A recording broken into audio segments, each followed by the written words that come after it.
Hey, welcome. Hey, welcome, welcome, welcome. Welcome, everybody. How are you? Good, I hope. How's everybody doing tonight? Good, I hope. Listen, woo! The Tasha K trial is semi over. It's semi over. If you guys didn't see my little video from today, go ahead and watch it. Give me those views. But it's semi over. What happened today? She got hit with punitive damages.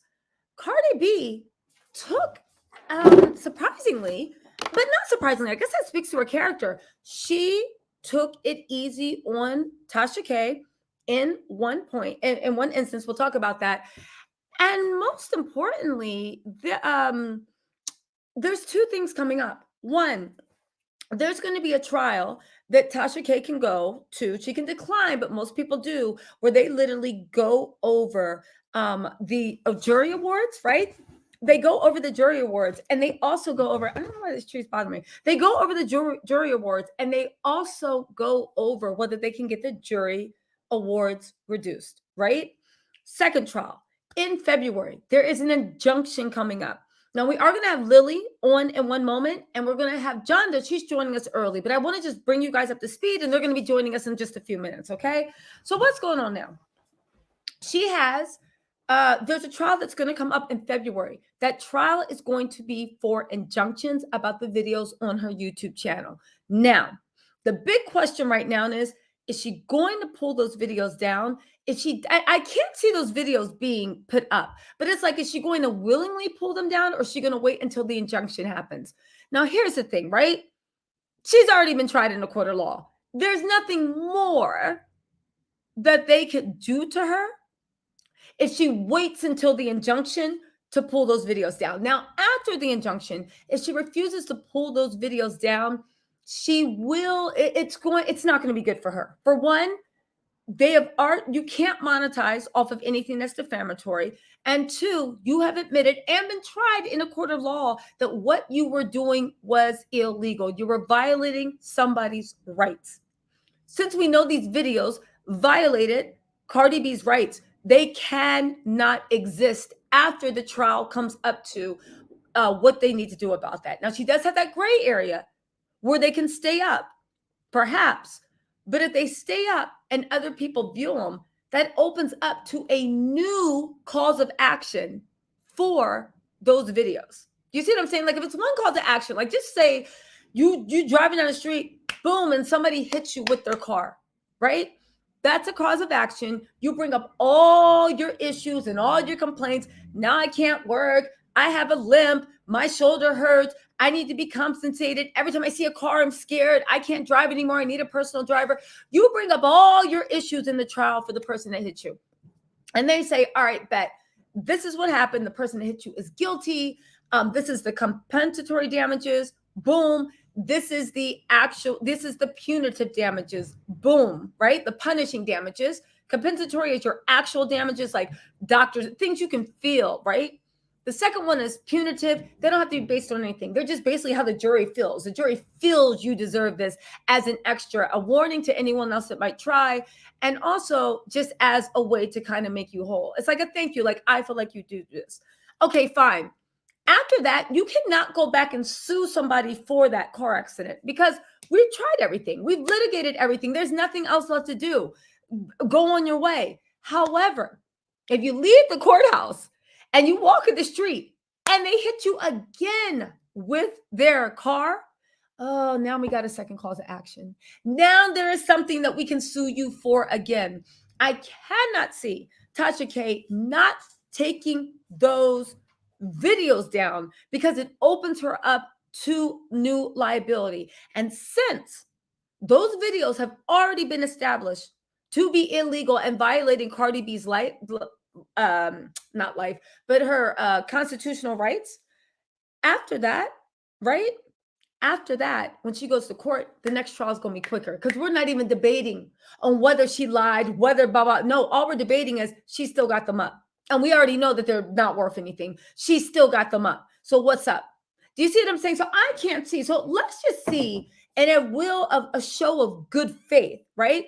In a show of good faith, will Tasha K pull the videos down before she's told to, right? Now, a lot of people could say that Tasha B's lawyers couldn't control her. And by control, I don't mean like, oh, she's like a dog you have to keep on the leash. No, I mean control where part of, I would imagine, just like part of being a good doctor is your bedside manner and your ability to make the patient trust you. You know, if you're going under surgery, you don't want someone you're like, I don't trust them. You want someone that makes you feel good, makes you feel like they know what they're doing, right? It's bedside manner. So it goes to show that I would think any lawyer that's used to working with high profile cases would have been trained or have the experience to deal with a client that is, you can tell by Tasha, she is very, say what you want, she's very intelligent, she's very headstrong. You know, she carved a niche out for herself on YouTube. So she might be one of those people, like most people that run their own companies, or most people that are very, very headstrong. They think that they're the smartest person in the room. It doesn't have anything to do just with Tasha K. You all know people like that. You might even be that person, right? But you think you're the smartest person in the room. So it's very, very hard for someone to come in and tell you that, okay, yes, you are very smart, but this might not be your forte. So maybe you should take a back seat because this just might not be your forte, right? Listen, I understand the thing about Miss Giselle said, never laugh or cheer at someone else's downfall. That hole could open up for you as well one day. I agree with that. I mean, I would hope everybody is cheering because justice was served. Cardi B actually said an interesting tweet last night. Let's go over the damages. But Cardi B actually did an interesting tweet last night. Let me see if I have it. Saved it. I took a screenshot. Y'all know I screenshot everything, right? I took a screenshot of what it was, and it literally said, what'd she say? She said, y'all watch TisaTellss. She's one of the best bloggers out there. No, she actually said that, why do I feel happy and sad at the same time? I'm paraphrasing, but let me see exactly what she said. Hold on. Also, y'all, I know Tasha K said that she was very, very proud of her legal staff and they worked hard. I know she said that, but baby, oh, this is what Cardi B said. She said, "Why am I happy but sad at the same time?" Attorney Judge Johnda and Lillie with her eyewitness will be joining us shortly. But I just want to say this, right? Cardi B is asking, why does she feel happy or sad at the same time? I know Tasha was like, I love my legal team. We did hard hours. I just want to say thank you, this, that, and the third. But you know what? I got to say, yeah. So they were allowed to say closing statement, not closing statements, but they were allowed to appeal to the jury. And they had 20 minutes each to make arguments to the jury on the punitive damage. This is go time. If you think about it, this is actually more important than whether she was found guilty or not. I mean, innocent, it wouldn't even be a conversation. But this is even more important than how many charges she was found guilty of. What was it? This is, or liable of. I know this is a civil case. Guilty is for criminal matters. But when I say guilty, I mean liable. Just go with me, right? I watch too much SVU, right? But I will say that, you know, Tasha K, that was go time in front of the jury. That was, this plant keeps trying to beat me up. Okay, that was go time in front of the jury. That was the time where, okay, we're guilty. We talked about this before. I'm going to lose, but how badly am I going to lose? And I would have thought that that is the time that her lawyers would sprinkle some razzle dazzle on the situation. The attorney was Lisa Moore, and of course, Olga. I would say her last name, but I'm having it's a Russian name, and it's a little bit difficult for me to pronounce. I don't want to disrespect her name. You would have thought that was go time. Just like in the trial, what all the reports said, and even what Lillie actually reported, and her lawyers were so underwhelming, and I kept waiting for them to have an ace in the hole, an ace in their sleeve. The ace in their sleeve was, haha, you didn't go to jail.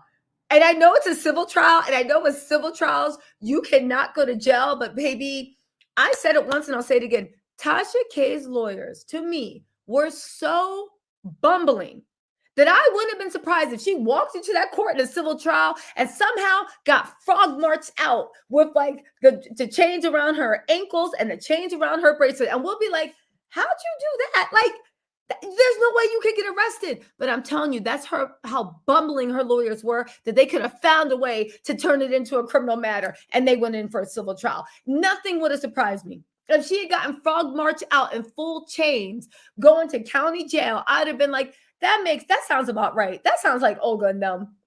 Now, Olga, when it was time for her to razzle dazzle, 20 minutes, right? She gets 20 minutes. Lisa Moore, which represents Cardi, gets 20 minutes, but Lisa Moore can break up her 20 minutes into different sections, right? As a, yeah, like whatever Olga says, Lisa Moore, if she wanted to, could keep the rebuttal and be like, oh yeah, but this, right?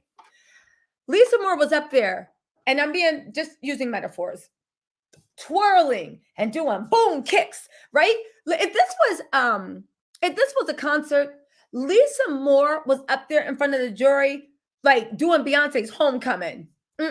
Everybody mad. Same old Lisa from the block. Same old Lisa from the block. That's what Lisa was doing. She was literally doing the legal equivalent of Beyonce's Homecoming routine. Just precision. Same old Lisa from the block. Same old. That's what she was doing. And then like Olga comes, and she looks like Lana Del Rey on Saturday Night Live with no autotune. She looks like Lindsay Lohan when she had her reality series and she was performing a dance routine on her Greek island. Just offbeat, a mess, no rhythm, just a mess. It was so not embarrassing, but I literally was like, what made Tasha K have faith in those lawyers? Just Johnda and Lillie will be here in just one moment, very soon, to give eyewitness account and give the legal thing. I'm just giving you the big picture and the big overview. It literally was, what is going on? It was like, I don't know, it's like Beyonce challenging Camila Cabella, that girl that used to be in Fifth Harmony, to like a dance off. Like, what are you doing? This is a mess. And Cardi and Tasha still had faith in them. Still had faith. I would have been like, at the sentencing part, don't even come into the courtroom with me. I don't even like, come on, go away from me with that Apollo. I would have literally been like, come on, no. What? I would have stood by the door when they tried to walk in. I would have grabbed the court door and be like, where you going? No. You, because I'm still paying you, sit your ass right there next to the vending machine that don't have any Fritos or Lay's and only one old pack of Starburst. Sit down by the vending machine and don't say a word and don't come into this courtroom. And when we leave for break, I don't want to talk to you. Just please get in your car and go away. The only reason you are here is because they needed somebody to carry the papers in the court. And that's it. I would have told her to sit herself in the vending area. I really would have. I would have been done. Don't even talk to me. You dead. You a ghost. Olga, why is you talking? You're transparent. You're a ghost. You're a ghost. I can't hear you. Literally. It boggled my mind that she still had faith in these people, still didn't blame them. And I know that it's not their fault that she lost. I know the evidence was a mountain against her. I know it was a mountain of evidence between. I know she did things. And it wasn't just the fact that I know, listen, that's what I want to talk. I know that nobody likes on YouTube somebody talking about their fave. I know they don't like people, what they consider being mean to their fave. But the one thing you guys need to realize, Tasha K, literally, it was like committing a murder and then coming in with a bloody knife, walking to the police station and being like, what? Oh, this is the victim's blood. That's equivalent what she did. She literally confessed to everything. So in that case, a lot of people said, and I have my doubts, saying, listen, she's going to lose. But at this point, it's not how she's going to lose. It's how much she is going to lose. And I was like, no. The way they're acting so confident, the way the legal team is acting, there has to be an ace in the hole. But there was never any ace in the hole. Lillie just joined her. I'm going to bring her up in 1 minute. Just want to finish this point. Hey, Lillie, I'll bring you up in 1 second. But it was like, it literally was the fact that also Cardi B literally did take pity on Tasha K. Now, I hear a lot of y'all saying, well, she only reduced her medical bills by 200,000. First of all, when you got well, at that point, before she reduced it, when you were looking at $4 million, right? I know it's all monopoly money, but when you are looking at having to pay somebody $4 million, I would take the 200,000. I would take the 200,000. I would take the 200,000, like whatever. Now, we can offer why she did it, but at the end of the day, she didn't have to do it. Some people said, oh, she could have done it for publicity.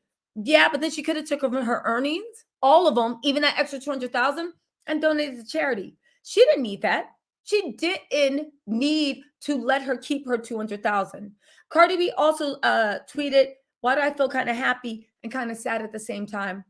And I don't know. You guys can say what you want. Again, I have no dog in the fight. There's many different ways. I respect what Tasha K has built. Listen, a lot of people throwing dirt on her name. I'm not saying I respect her methods. I'm not saying I would even do the same. But for what she built, the business, I respect the hell of her. She carved a space in a room that did not want her. And she climbed to the top of the mountain. Now, due to her own actions, she got thrown off, right? Into what do y'all say in the comments? Into an alligator pit. But on the other hand, I really admire what Cardi B said. In a lot of ways, not the way they do their business. I'm not talking about that. Not the way they do their business, right? Tasha K and Cardi B, totally different. But in the way when Cardi B came on the scene, people laughed at her accent. People laughed at the fact that she was a stripper, used to be a stripper. People laughed at the fact that all these things, that she was who she was. But guess what? Cardi B proved them all wrong. Remember when Love and Hip Hop people laughing at her over her teeth, right? Her talent, her drive, her gumption, and her belief that not only did she deserve a seat at the table, but she was the goddamn table. Forget the table. She owns the whole house now. Cardi B, now she's a worldwide superstar. But y'all remember 2 years ago when she was, 2 or 3 years ago when she was on Love and Hip Hop, and everybody talked to her like she was a joke and disrespect. There was a time when Peter goddamn Guns, was disrespecting Cardi B. Because in his mind, he was on a higher level. Peter got 20 kids between Amina and the other girl, right? Was disrespecting Cardi B, talking to her like she wasn't nothing but gutter trash. And look, Cardi B, through her own work, took over.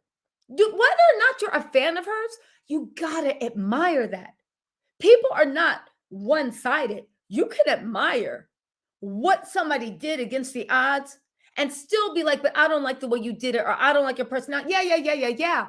But you gotta admire. They're both two women that came from super humble beginnings and carved out a space for themselves. And it is unfortunate that Tasha K got involved in something that literally pitted her against another woman, and she took a big step back. But you know what it is? There's always new beginnings. This is an opportunity for her, like she said, to realign and literally to move forward with the best parts of herself, the best parts of what got her 1 million viewers. You know, I know y'all be like, oh, you stepping for Tasha K. I haven't watched that much of Tasha K stuff. But from what I have seen, I knew her this year. Maybe I knew a softer, gentler kind of Tasha K. There were the talents that helped her get the 1 billion. And it wasn't just being pure fire and brimstone. Hopefully those talents she'll keep, right? And she'll take away the more toxic parts that kind of self-sabotage. The same way with Cardi B. A lot of people had a lot to say about her, but I admire. I mean, I like, she makes some bops too. I like her music. She makes bops, right? But personally, I don't know enough about her, just like with Tasha K. I didn't know enough to have an opinion. But I will say one thing I will admire. I remember when people said she didn't deserve to be in those rooms. I remember when people were dragging her for not rapping. I remember what people were doing about, you too sexy, you just a hood rat, this and that. And she said, and you know what? I'm going to take my peacock tattoo. I'm going to take my leave-ins. I'm going to take all this stuff, my clothes, everything's going to be sitting out, and you're still going to respect me, and I'm still going to dominate. And that's what happened with Cardi B. So in that case, it's like, listen, justice was served. Justice was served. Hey, what wigs and wine? What's going on? You said keep up the excellent work, girly. Thank you. And then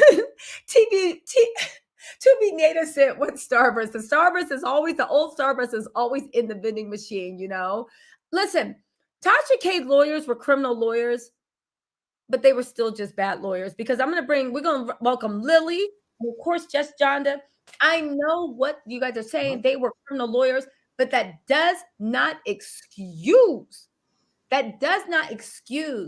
how badly a job they went. Because even if you are not a civil lawyer and you don't know anything about defamation, you would still bring in maybe additional counsel and just split your feet with them about someone that knew defamation, because you're doing less work and they're helping you. Or like there's so many things. And also, like Johnda said, it's like being a chef, right? You might not know how to make Thai food. Maybe your specialty is French.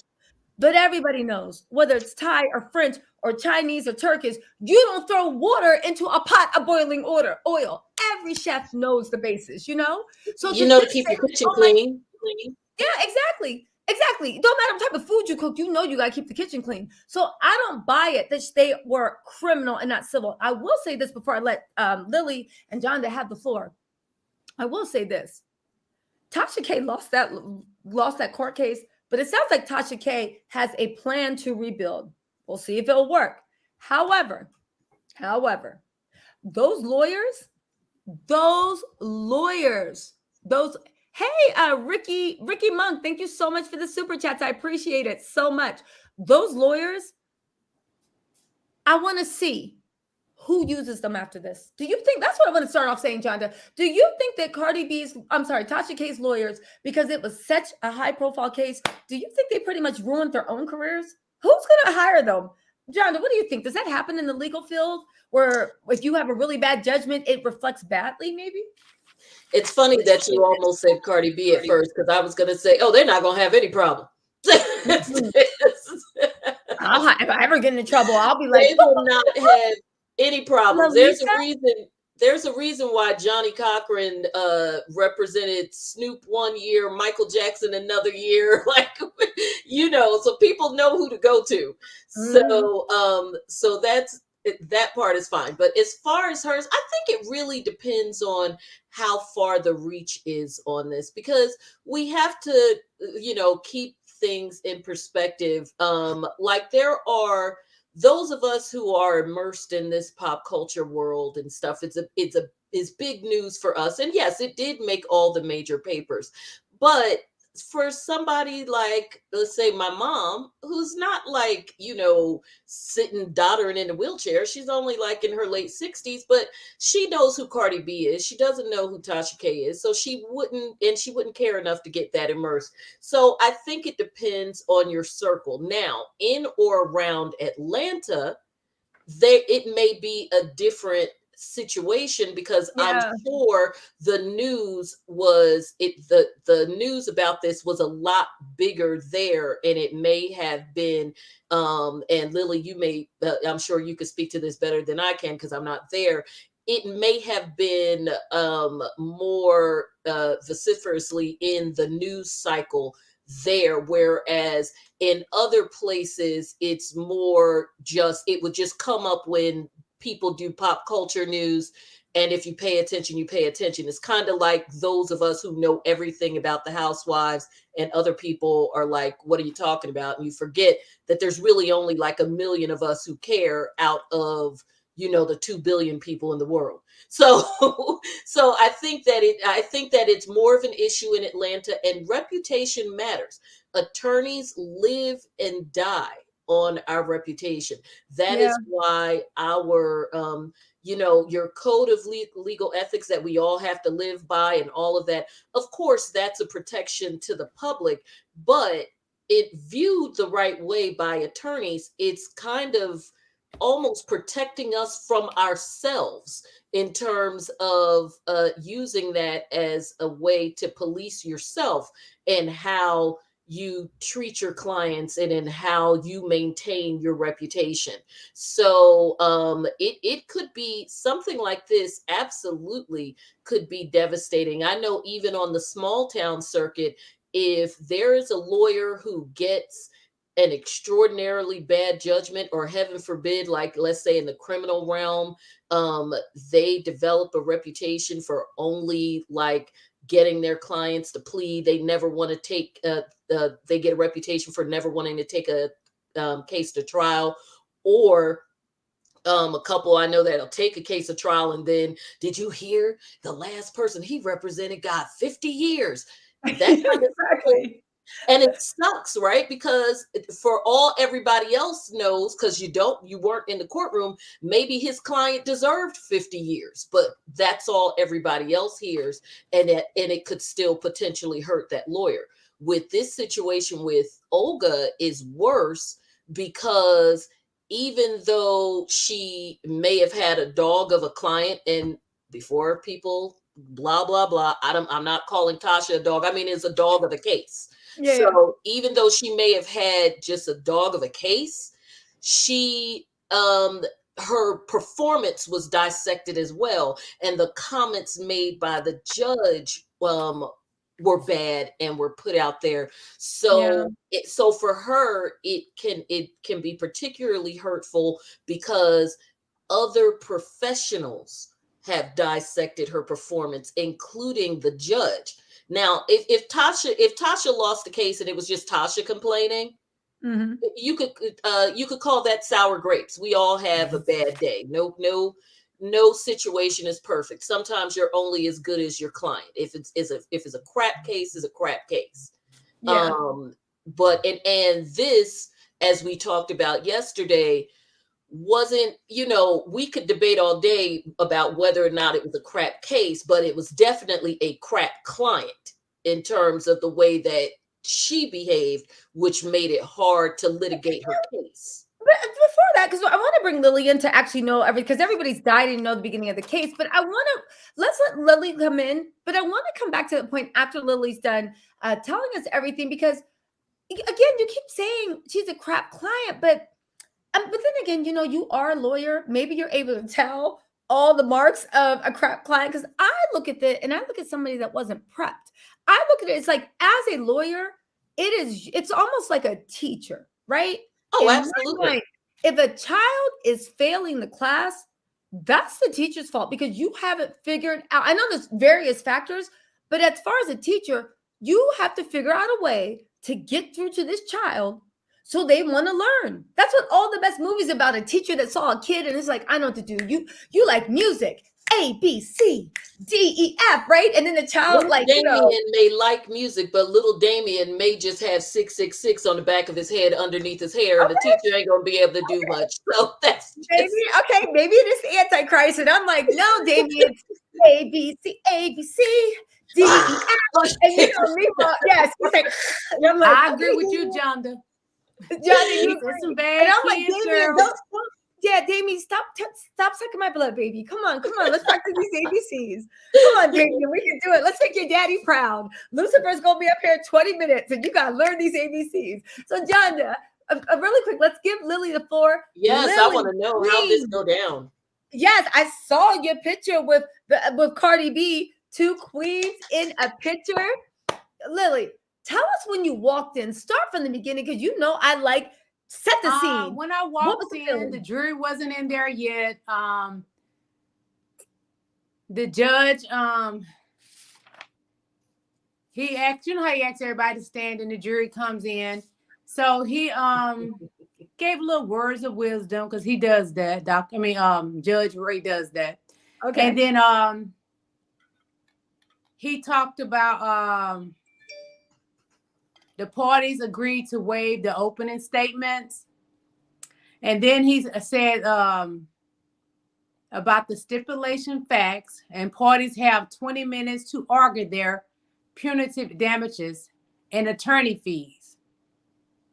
So he gave, he said something about the fee from January 25th from 1 million to in between to 1 million to 730,000. I don't really know what that was. So he was talking about that, y'all. I was just listening and writing. Sometimes I don't even catch what he's saying. I'm just writing. Then Lisa Moore, one of Cardi's attorneys, she got up and she spoke, and she was talking about Tasha K, and she made a statement, a quote from John Adams about how important the jurors are in the truth. Then she mentioned she ended up showing a video of Tasha K again, but this is a video I didn't see, but I guess they may have played it, but to me, it was a new video today. But this video, it showed Tasha K saying everything she says is real. She continues to say, as seen in the video, Cardi is a prostitute. Can I say that word? Yeah. Tasha said Offset can't F-U-C-K Cardi. This is what she said in the video that was playing. She calls Cardi a nasty B.I. You know what I mean? And this is during enforcing malice. This is when they're like deciding on how much money to give her. She's a nasty bee. She's a prostitute. I was like, Olga, go outside, sit by the vending machine. I want to see you till this trial's over. So go on. Oh she says Cardi doesn't have looks. She was saying all this in this video. I think I did see it before, but my brain was a little tight. She said Cardi doesn't have looks. She said Cardi without makeup is ugly. She said Cardi has to contour everything to look like something. She admits, even though she knew everything that was, she's saying this. This is what she said. She admits, this is Tasha K. Everything that she said, everything. She admits everything, though she thought everything that was said was fake. She still went viral. It was about going viral for her. She said, even though she knew everything was fake, even though she still went viral. That's what Tasha K said. It was about her going viral. Tasha, the attorney, said that Tasha strongly defamed Cardi B. And then it said Tasha dropped Star Marie video because she knew it would drive traffic, ratings, ad revenue. And she also said Tasha K published the statements for spite. She has a vendetta against Cardi. Tasha purposely targeted Cardi. She said Tasha's behavior is uncivilized. She knowingly made statements to hurt Cardi with an entire lack of care. She expects a great amount. This is what she's saying, the attorney. She expects a great amount in punitive damage to punish the defendants, her and her husband.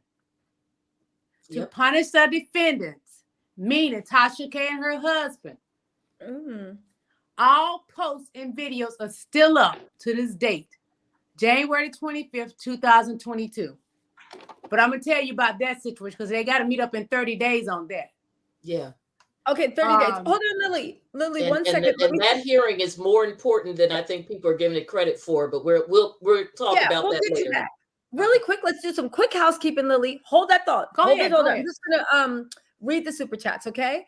Okay, so TV Nurse Chick, thank you so much for the super chat. Said, for the people saying Tasha K shouldn't be reprimanded for this one slip up, Tasha has wronged many people and has been warned many times. What rock have y'all been under? When my mama finally took out our belt, we knew what was up. I was trying not to laugh, but when I got to that line, that's why I was like, I hope you didn't. I wasn't laughing at you, Lillie. I was trying to hold in and laugh while you were reading because I was reading that super chat. We read it at the same time. Yeah, we knew what was up. I just had to laugh. When my mama took the belt out, we knew what was up. All right, TV Nurse, that's a good point. Tiffany A, thank you so much for the super sticker. And also, speak with your girl, Marcella, too, said, this attorney might be good in what she does. Hey, Marcella. Oh, hi, Marcella. Yes, I know her. Oh, okay. Hey, girl. Hey, Lillie's friend, Marcella. What's going on? Speak with your girl, Marcella. Thank you for the super chat. And you said this attorney might be good in what she does. Her client did not heed to the advisement of the court. Hey, Tisa. Hey, girl. Lillie, you was awesome today. I agree. Lillie, you are awesome every day. You have been. Thank you, guys. I appreciate you and love you. And don't forget, if you guys want more Lillie and if you want more Johnda, they have Instagrams. Lillie's live all the time. She has a YouTube channel. Super good. Johnda has podcasts, Instagram, YouTube, and she has a book that she wrote. If anybody is having issues with parenting, I know it makes you guys feel like children pull your hair out, but apparently to child psychologists, children are very predictable. You just need to know the right tools to get to them. So, it looks like Johnda wrote a book about dealing with little Damians and how to make them. No, I didn't. It was about coping with them during the pandemic. Oh, yeah. Same thing. Sometimes kids are possessed. But anyway, we did our housekeeping. Thank you, everybody, for the super chat. Oh, there's one more. Sorry. MJ James said, is Cardi going to get an apology, an actual apology? And if not, since Cardi I was doubt being that. nice, yeah, it doesn't seem like it. No, if I not, think that ship sailed. She because ain't why even are worried those about videos that. still up? Why are those videos still up? And if not, since Cardi was being nice with lowering the amount, why not? If not, it shows that she's still not remorseful. You know, I feel like at this point, Tasha K feels like, again, I don't want to, what am I saying? I'm always an armchair psychiatrist. So let me just put myself in. I feel like Tasha K, you know how sometimes people can be their own worst enemy? I feel like Tasha K was like, I might lose everything. So I can't let them see me weak. I got to fight. So she didn't took the videos down. I got to I can turn this into a positive. Okay, so now Or you're that flashing whole, it if I'm over. gonna go down, I'm gonna go down swinging type Yes, thing. all right. So now you're down on the ground and you're getting stomped, right? And you're just like, all right, I'm gonna get up. And when I get up, I'm gonna be so big, nobody will ever stomp me again. But then after somebody's like, all right, and they hand you a thing like, come on, get up. The first thing you have in your head, well, you already took everything from me, so ain't no point in changing my ways. It's just like, girl, again, the strength that helped her carve out a place, and a place that didn't have room for her. You know what I'm saying? There is something to say that a woman like Tasha K, like she pointed out, she had trouble finding space in the room. She not only found space, she made her own room. But again, sometimes you can't let your demons take over. Sometimes your demons drive you to the top, but that's why they say as you go to the top, you need therapy to exercise those demons, because when you get to the top, if those demons are still driving you and they have nothing to fight against, they'll start eating you alive. And that's when you start self-destructing. That is so it's a true. shame. Yeah, it's a shame that she wasn't getting therapy on the way. So the demons fueled her, but she was exercising, not exercising. Yeah, you're right, exercising. Okay, I don't know. I was thinking exorcising, like an exorcist. Yes, yep. Thank you.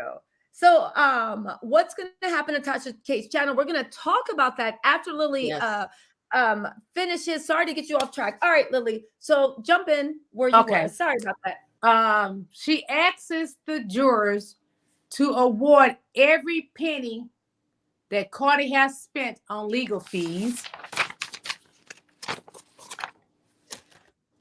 She stated Tasha's behavior is absolutely unacceptable.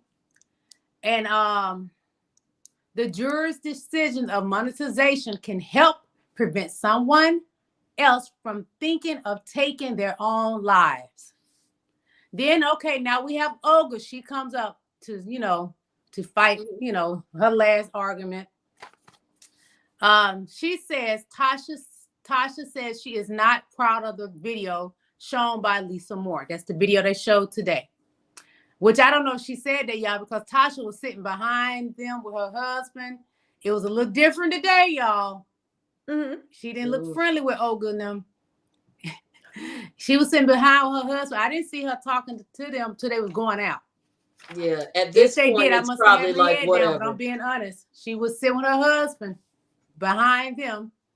So Olga make that statement. Olga was she wasn't even up there long, y'all. She made that little short statement. She really didn't have much to say. She should not have gotten up there anyway, because I'm gonna say Olga was up there about a minute. She didn't say much. She had no fight in it for Tasha K today. That's what she pretty much said. And she then Lisa got back up because she saved some of her minutes from the previous time she had spoken. So Lisa asked for an enormous amount for damage. She asked the jurors for an enormous amount of damage. And she said, it is unacceptable to profit from defamation. Yeah. Facts matter. She said, please allow punitive damage to punish the defendants. Olga and Lisa Morris, where they went to speak with the judge, I don't know what they said. You know how they turn that on. I usually try to listen and catch a little bit, but I couldn't today. Tasha and her husband, the defendants, said Judge Ray, Tasha and her husband, this is what Judge Ray said. Tasha and her husband are the defendants. Punitive damages, the defendants' wrongdoing, the profit or liability amount. This is what the judge, he's speaking now. He said, he's talking to the jurors. I'm sorry, y'all shouldn't have said it. He's talking to the jurors. I apologize. He said punitive damage, the defendant's wrongdoing, the probability amount, considering all the evidence, cause physical and economical harm, intentional malice, etc. Award for expenses, attorney fees, and then he said they had to do two separate things for litigation and punitive. Mm-hmm. So he said they had to split it, not just Tasha K, but Kibi Studios as well. And he said separate liability fees. Wow. Okay, so then they went over once we came back, it's medical reduced from $250,000 to $25,000 medical liability, agreed by both parties. And what happened? Now, Cardi didn't have to agree to this, but he spoke early on that he felt that was pretty high, $250,000 for her medical liability because she only spent $10,000 into medical. Okay. But he was like, the plaintiff doesn't have to do it, but it would make it better. So she don't want to go in what you call it, file appeal. So Tasha wouldn't go and try to file appeal. That if they could reduce it, you know what I mean? They talked about that, and it ended up getting reduced to $25,000. I'm gonna be honest, and some may disagree. For what she went through, I felt like she should have got the whole $250,000 because this is the thing. Therapy, you may still have to go to therapy after this court trial is over. And the thing about suicide, it can creep back up. This is the thing about it being scarred inside. Those wounds are still there. They do not heal. So she could end up back in that same situation. To go back to. Yeah, she could be smiling every day, but those wounds she's bleeding inside. That it doesn't heal. It may sound a little crazy. You know, like you can go through something. People say you healed, but you still the pain remains the same. So I think she should have got the $250,000. Okay, let's be real, girl. She got millions. She can have therapy. She could have 8 therapists walking around for all day for the next 20 years. She got a big amount. I looked at it as her. She got a big amount, but I'm just saying from experience of people that have experienced some of those things. Yeah, the pain remains the same.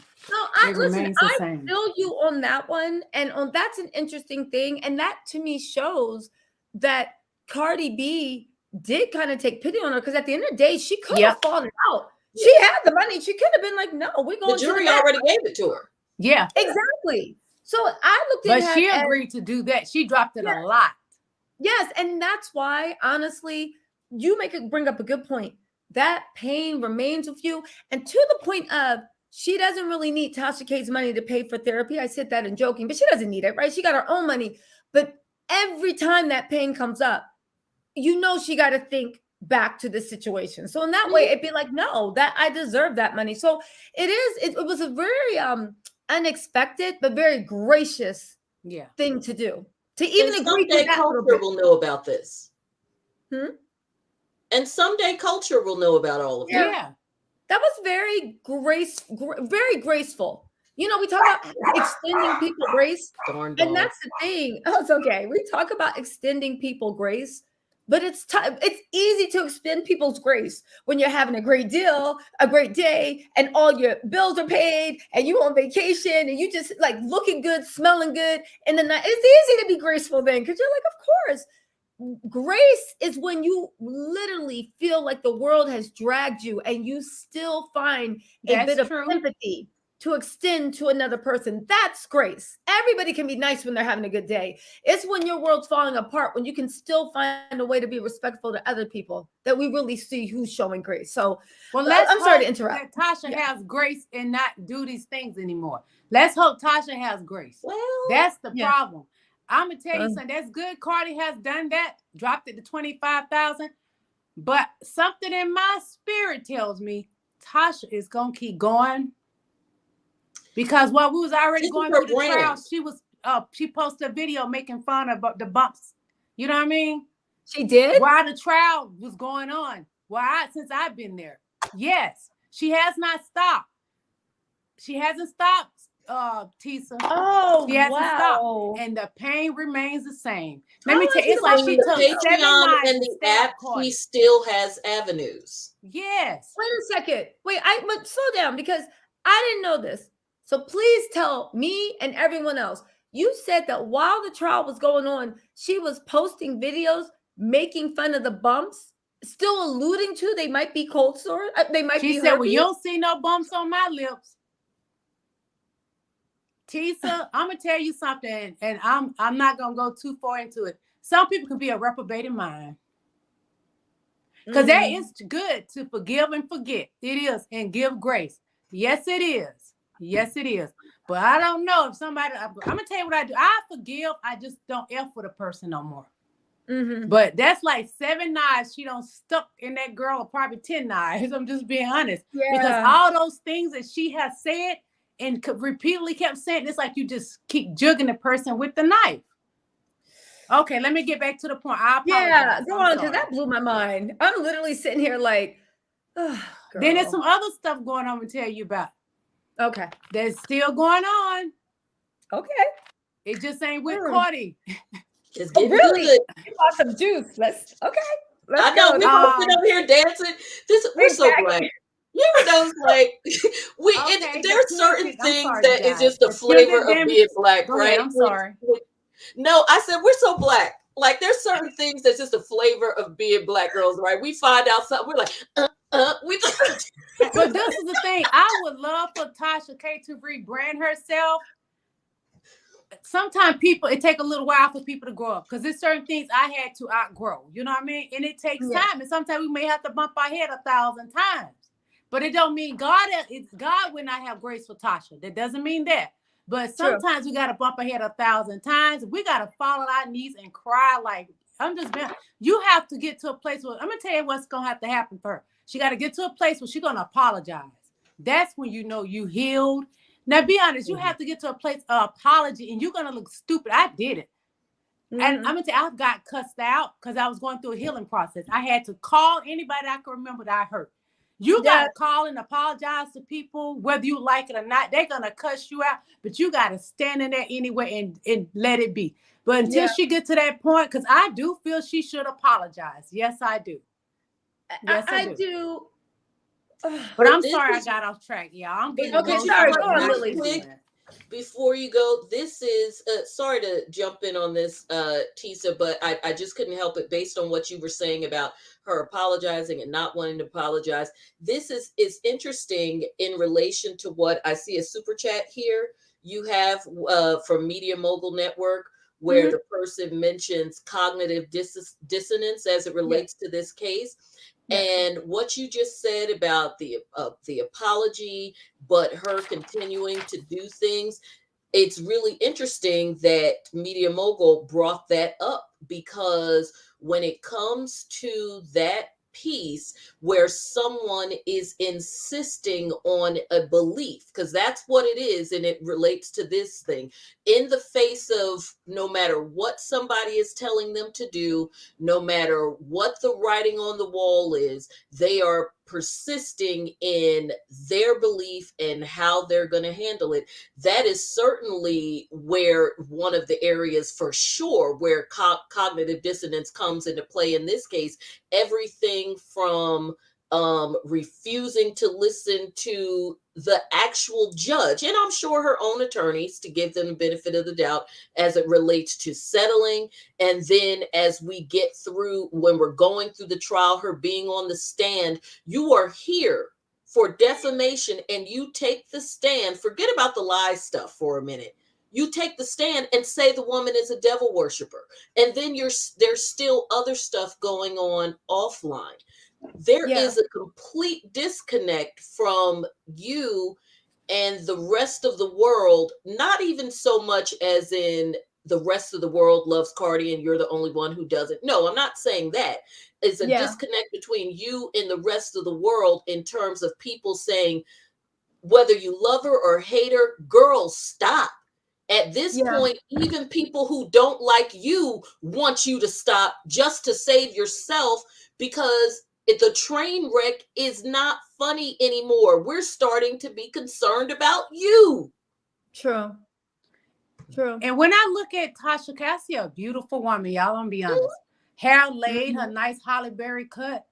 But when they turned those videos on, and then I saw her on the stand, it was like, ugh, she's turning to be not attractive. You know what I mean? Because somebody can be attractive, but they become unattractive because of their mouth. Yeah. But I'm gonna get back to the talking about this. I'm sorry, you guys. I apologize. Yeah. No, please. No, we kept interrupting you, please. Okay. Then the punitive damages awarded. He said 1 million Tasha K has to pay. 500,000 Kibi LLC Studios. Kibi Studios LLC. Ooh. Litigation $1,388,753.47. Defamation, which he had already did that yesterday, but I still wrote it down. $1 million. Attorney fees. Is that the same thing as litigation? Attorney fees? Yes. Okay, yes, well, I don't have to repeat that then. So I guess it is 4 million because I had wrote that down twice. So I guess that's what, $4 million? Roughly. Yeah. I mean, once it was 4 million, and then it actually only went to 3.8 when they took off the other 225,000 for the medical, because before they reduced the medical, it was like almost 4.1. I think it was like so I'm gonna go change it because I put 5 million. I gotta go correct that. No, you're right. I mean, hell, if you're paying 3.8, you might as well say 4, round up. Round it up. Yeah, that's what I did with I said 4.1, then I rounded, you know what I mean? And let's be realistic in total cost, because we're talking a lot of this, obviously, because we were on verdict watch and then we were on damages verdict watch. So we're constantly talking about, what the jury ordered, what the judge ordered, all of that. But in the grand scheme of things, let's not forget that Tasha has her own litigation costs. Her husband, if I'm assuming he works somewhere, I think she talks about the fact that he has a lucrative profession. He's missing work, so there's lost wages for him because he's in trial with her for the past 2 or 3 weeks.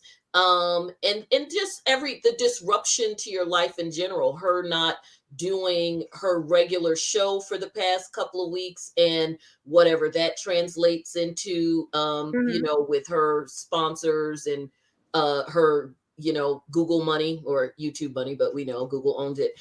So when her attorney's fees bill may not be $1.3 million like Cardi B's with the 2 white shoe law firms from different states and all of that, because she used I think Olga and the other gentleman are part of the same firm. They're local, so they just and I think they had a pre-existing relationship. I think they are her attorneys generally. So her fees, I would bet, are probably barely half of what Cardi's are, but the point is she does have them. So in the grand scheme of things, in terms of what all of this cost her between her judgment and her own costs, she's at about 4.5 million either way. Oh, I forgot about her own costs. Okay, but listen, really quick though, let's get Lillie. Let's let you get through. Yes, please. Yes. Oh, that was everything. It wasn't a long day. We got out of that early. Okay, so I have a question. Oh, really quick before you ask a question, I just want to read Media Mogul. Thank you so much for the super chat. We will talk about cognitive dissonance as it relates to this case, because there's a lot going on, just like Johnda said. And your girl Marcella too said, "I love the how Attorney Moore stated, send all the trolls a powerful message. It was a powerful, united message. Punitive is to punish the defendant. Olga asked to make the punitive what Tasha K can afford. The IRS is watching." That's a good point. Olga did say, "Can you make the punitive something she can afford?" And then they slapped her with 3.8. Does that mean Tasha can easily afford 3.8, or does that mean the jury was like, "F you go and get this work"? Technically 1.5, but still, yeah. Okay, technically, okay. Well, Tasha she's been doing this a long time. Maybe she got. I don't think they cared. Okay, they didn't care. Okay, that makes a lot of sense. Okay, the French lady said, if Trump can get banned on all platforms for bullying people, Tasha K should lose her channel. I mean, that's a good point. If the president of the United States got banned, you know, Well, they're gonna get to what that y'all part. think. Her channel. Oh, and really quick, Sam Clem said Tasha was wrong. However, Lillie, are you defending Cardi? She admitted and bragged about dirt she has done. Also, calling woman's dead child, a name. They're both vile. Well, you know what? That is vile. I will agree. It's That is amazingly vile. But I mean, that's And the maybe good thing that woman should have sued Cardi, but that's not what we're talking about. That's right. That's true. I Yeah, like Cardi's music. I don't like WAP, but I do like Cardi's music. I would sometimes used to go listen to Tasha K, but some things would be so harsh, you can only listen to so much. I'm just gonna be honest. So it's not about me picking sides, because I try to be biased, non-biased, unbiased, what do y'all call it? But it's not about me defending Cardi B. It's about me defending right. Exactly. And with all due respect to Sam, I have heard this on many channels, on here, other bloggers. It's with people calling in, and it really boils down to one simple thing. And the best way that I can put it, and in the most respectful way, is you need to think about the fact that if you were in court, whether it is for a civil case or, heaven forbid, for a criminal case, do you want the court to be worried about every little thing that you have ever done in your entire life that has nothing to do with the facts and circumstances before the court and those matters that day? This is a case between Cardi B and Tasha K and Kibi Studios about the specific allegations made in this case. It's not about the fact that Tasha K, may or may not have liked her and all of that. Now, granted, that goes to the issue of malice, because now we're here. And of course, when you have a case like this, and because Cardi is a public figure, and the reality of it is that the United States had to make laws over the years, or develop case law over the years, that gives people a little bit more bandwidth when it comes to what they can say regarding public figures. So again, the standard is much higher, and so yes, the personal animus comes into play, because the standard then becomes, the malice standard. And if you've been watching every day, which I hope you have, then you've heard us talk about that. But the bottom line is, she is suing her for these specific things, no different than in a criminal setting, which I think is always a lot easier for people to understand, especially because we've been watching Law and Order for the better part of our lives and what have you. And let's face it, the average person is more likely to have contact with the criminal justice system than they are with the civil system, even if it's just on a parking ticket.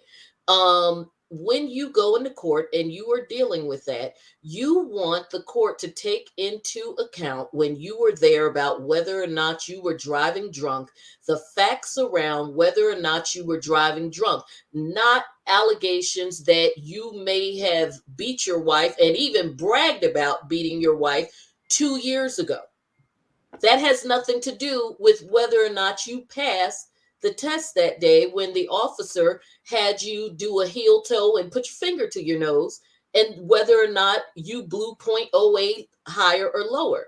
And that's not about defending Cardi. That's about defending everyone. Yes. That's about your rights. The funny thing is, it is about the rights. And the funny thing is, that's one of the good things, but most frustrating things about our legal system. That we can't also try you for being a horrible father and beating your wife and this and that. However, it's a loophole that sometimes people exploit.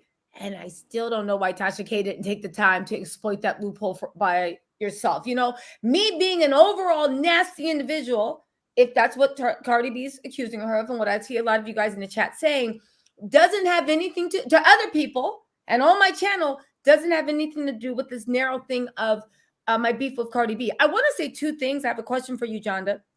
Well, and before I do that, this is the first thing I want to say.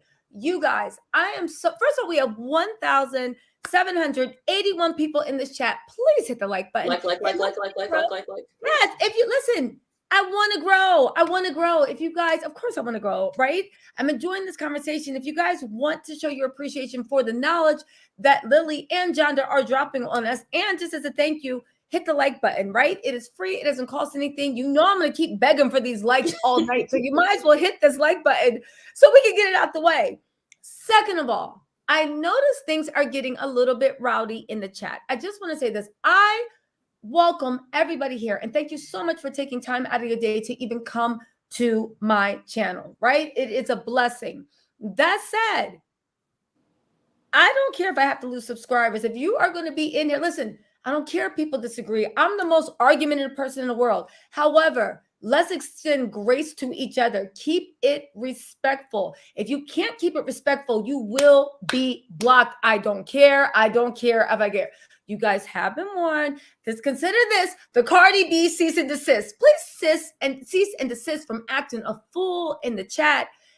And if not, you're getting blocked, all right? So everybody that wants to get blocked, keep acting up so we can just keep doing this easy. Now, let's get back to the chat, all right? Now that we're going to say, we don't know these people, and none of us are getting a cent of this 3.8. Listen, that's what I don't understand. People are like, you with Cardi, you with Tasha. Do y'all think that this is like, we got posters and we like, what do you think happens in normal people's mind? Listen, I know there are bars. I know there are carbs. I know there are whatever, but I assume that they're all 17 and live in their mom's house because when you got real bills and real responsibilities, you don't got time to be going to war for your fave. You just don't. Not on a regular basis, at least, right? Eat a Snicker bar or take a nap. Listen, but regardless of what it is, you guys, listen, we don't care if you debate. Just please keep it respectful. I don't want to disrespect anyone, and I definitely don't want anyone to be disrespected or feel disrespectful. And you guys are better than that. Come on, don't embarrass me in front of company. We got the best live chats on YouTube. We got company here. Stop embarrassing me. You know. So anyway, you guys, let's get back to the conversation. So I wanted to ask you, Johnda. A couple of people said, "What are the odds, and what's the process look like for her to get the jury award lowered?" Right? Because Lillie said that there's another trial coming up, and that's going to be the one where they actually do the injunction. But there's going to be another trial. I think it was not. What is it? A trial? Really it's something to do with the videos in her channel. Yeah, they got to get back to that. Yeah. Okay. So will they have the trial with the videos and stuff before she has the day in court to see if she can get the jury award lowered, or does the lowering of the award come before? Well, I was told they don't sign off on the awards now. That's like, even like with the 250 and they made it 25, they said that now that they agreed and the judge signed off, she can't appeal it now. Yeah, there's certain things that she agreed to. And that was part of my question to Lillie. At least two items, it's my understanding, ultimately were agreed to by counsel and, counsel on her behalf. The $25,000 was per agreement, and so was the 1.3 in attorney's fees. Yes. Those were both by agreement, so those two are not going anywhere. Okay. So we know at the very least 1.3.5 isn't going anywhere. Then, of course, the punitive damages. If they went ahead and agreed to it, like she said, you're stuck with it. If you agreed to it. Now, so if she did, she's stuck with it. If not, if the judge just ordered it and that was it, her team didn't sign off on it, then they may request a reconsideration to deal with damages. typically a reconsideration would be in front of the same judge, and there wouldn't be a jury there. It would just be in front of the same judge. Go ahead, Lillie. Did they talk about that? They did talk about that, but he was like he wouldn't sign off to want to go back through that again. Oh yeah. Yeah. So if the judge is already telling you, then it's a wrap, because this case was rather tiresome for him and the jurors, I'll be honest. And he didn't want it. I think for him, it's almost, I hate to put it this way, because I don't want to put that energy on him, but it's almost like at near the end, because he's human, right? Where he was probably like, you know what? You get what you get. I tried to save you from yourself and you wouldn't listen. And then I had to be put through this too. So whatever happens to you, happens to you. Yeah. Now, what do you think about the fact, and you know what? I guess you had it right. I mean, you're a lawyer. You would know. You recognize it. I was giving Tasha K the benefit of the doubt that maybe her lawyers were trash. I still do think they're trash. They are. But I mean, there's issues there, no doubt. Yes, but like you said, Tasha is going to do what she wants to do, because I can't believe that she was on IG Live talking like, oh. This is her brand. This is how she became this. Is it her brand or is it her personality at this point? Well, her brand and her personality are one and the same. Okay, fair enough. Yep. Her brand is based on her. She doesn't sell anything. She is her brand. She is what she sells. And the more outrageous she got, the faster those numbers went up. So, for those of us who, I have watched her rise. Like Lillie, I popped in and out because there were things that were a lot. So, and there were also things a lot of the time, and you know me by now, so you know it was like fingernails on a chalkboard, where she would do stories that I'm like, yeah, considering that since I do a blog myself, there would be stories that I had already done or were doing at the same time, which means I know the facts of the story that you're doing. And I'm like, I don't know if maybe you just aren't looking at the right sources, or you just don't care. But let's just say the way stories were characterized would be a bit aggravating when a simple Google search would clear it up. I mean, stuff where you'd be like, and it would be the clickbait to get you to go to the story. And then, so there's a lot of that. And she got the interviews. Of course, everybody's going to watch the interviews, but and those are some of the things that pulled you back, like the one with the Martell Holt stuff or whatever, because that was big news. Yeah. But other than that, some of that stuff in between was very messy, but it was making those numbers shoot up very quickly. Like once it was like with anything, you figure out your formula, right? Yeah. And so it seemed like with anything, once she figured out her formula, instead of those numbers going from 100,000 to 110 to 120, like normal intervals, then it was like 100,000 to 200,000 to 300,000, because she had figured out the formula. And the formula is the Tasha K that we have now. So I don't see that changing either. The fact that this case has done what it's done and those videos are still up, I don't see that. It just, to me, evidences the fact that it was not going to change. I think and I think, as Lillie said the other day, I 100% agree that the app was in preparation for the possibility, because I don't think she went into this thinking she was going to lose. I think she hedged her bets, and so she had the app prepared. And then, of course, there's always Patreon. But of course, she said with that app, you don't can't have nobody to take do nothing down, because that app, that's my, you know what I mean? Exactly, because you don't even have to give Patreon. She said she can say what she wants to say on that app. Can't she say what she wants on that app though? That's a funny thing. I don't think the app. Correct me if I'm wrong, Johnda. I don't think the app is the protection she thinks it is. It's different because you don't have the community guidelines of YouTube and Patreon. Nobody can remove you. But I don't think you can just get on any app and just spew like. But if you own the app, couldn't you? But no, even I think you can't. See, I don't have you an can app. get it pulled down. You can get it pulled down though. That's the thing. Like you'd have to get a court order, and it's all this stuff. But it's not the invisibility cloak, but it does give her a little bit more leeway. Okay, I think she has a website too. I think it gives her room for people to chase her. I will say this because I don't want to speak out of term. I think the app question is one of those areas, and it comes up all the time, especially in recent years, where the law is still catching up to technology. Yes. Because a lot of times we had people using apps for actual things like creating, use it for Peloton or whatever, apps were sort of utilitarian for, from day one.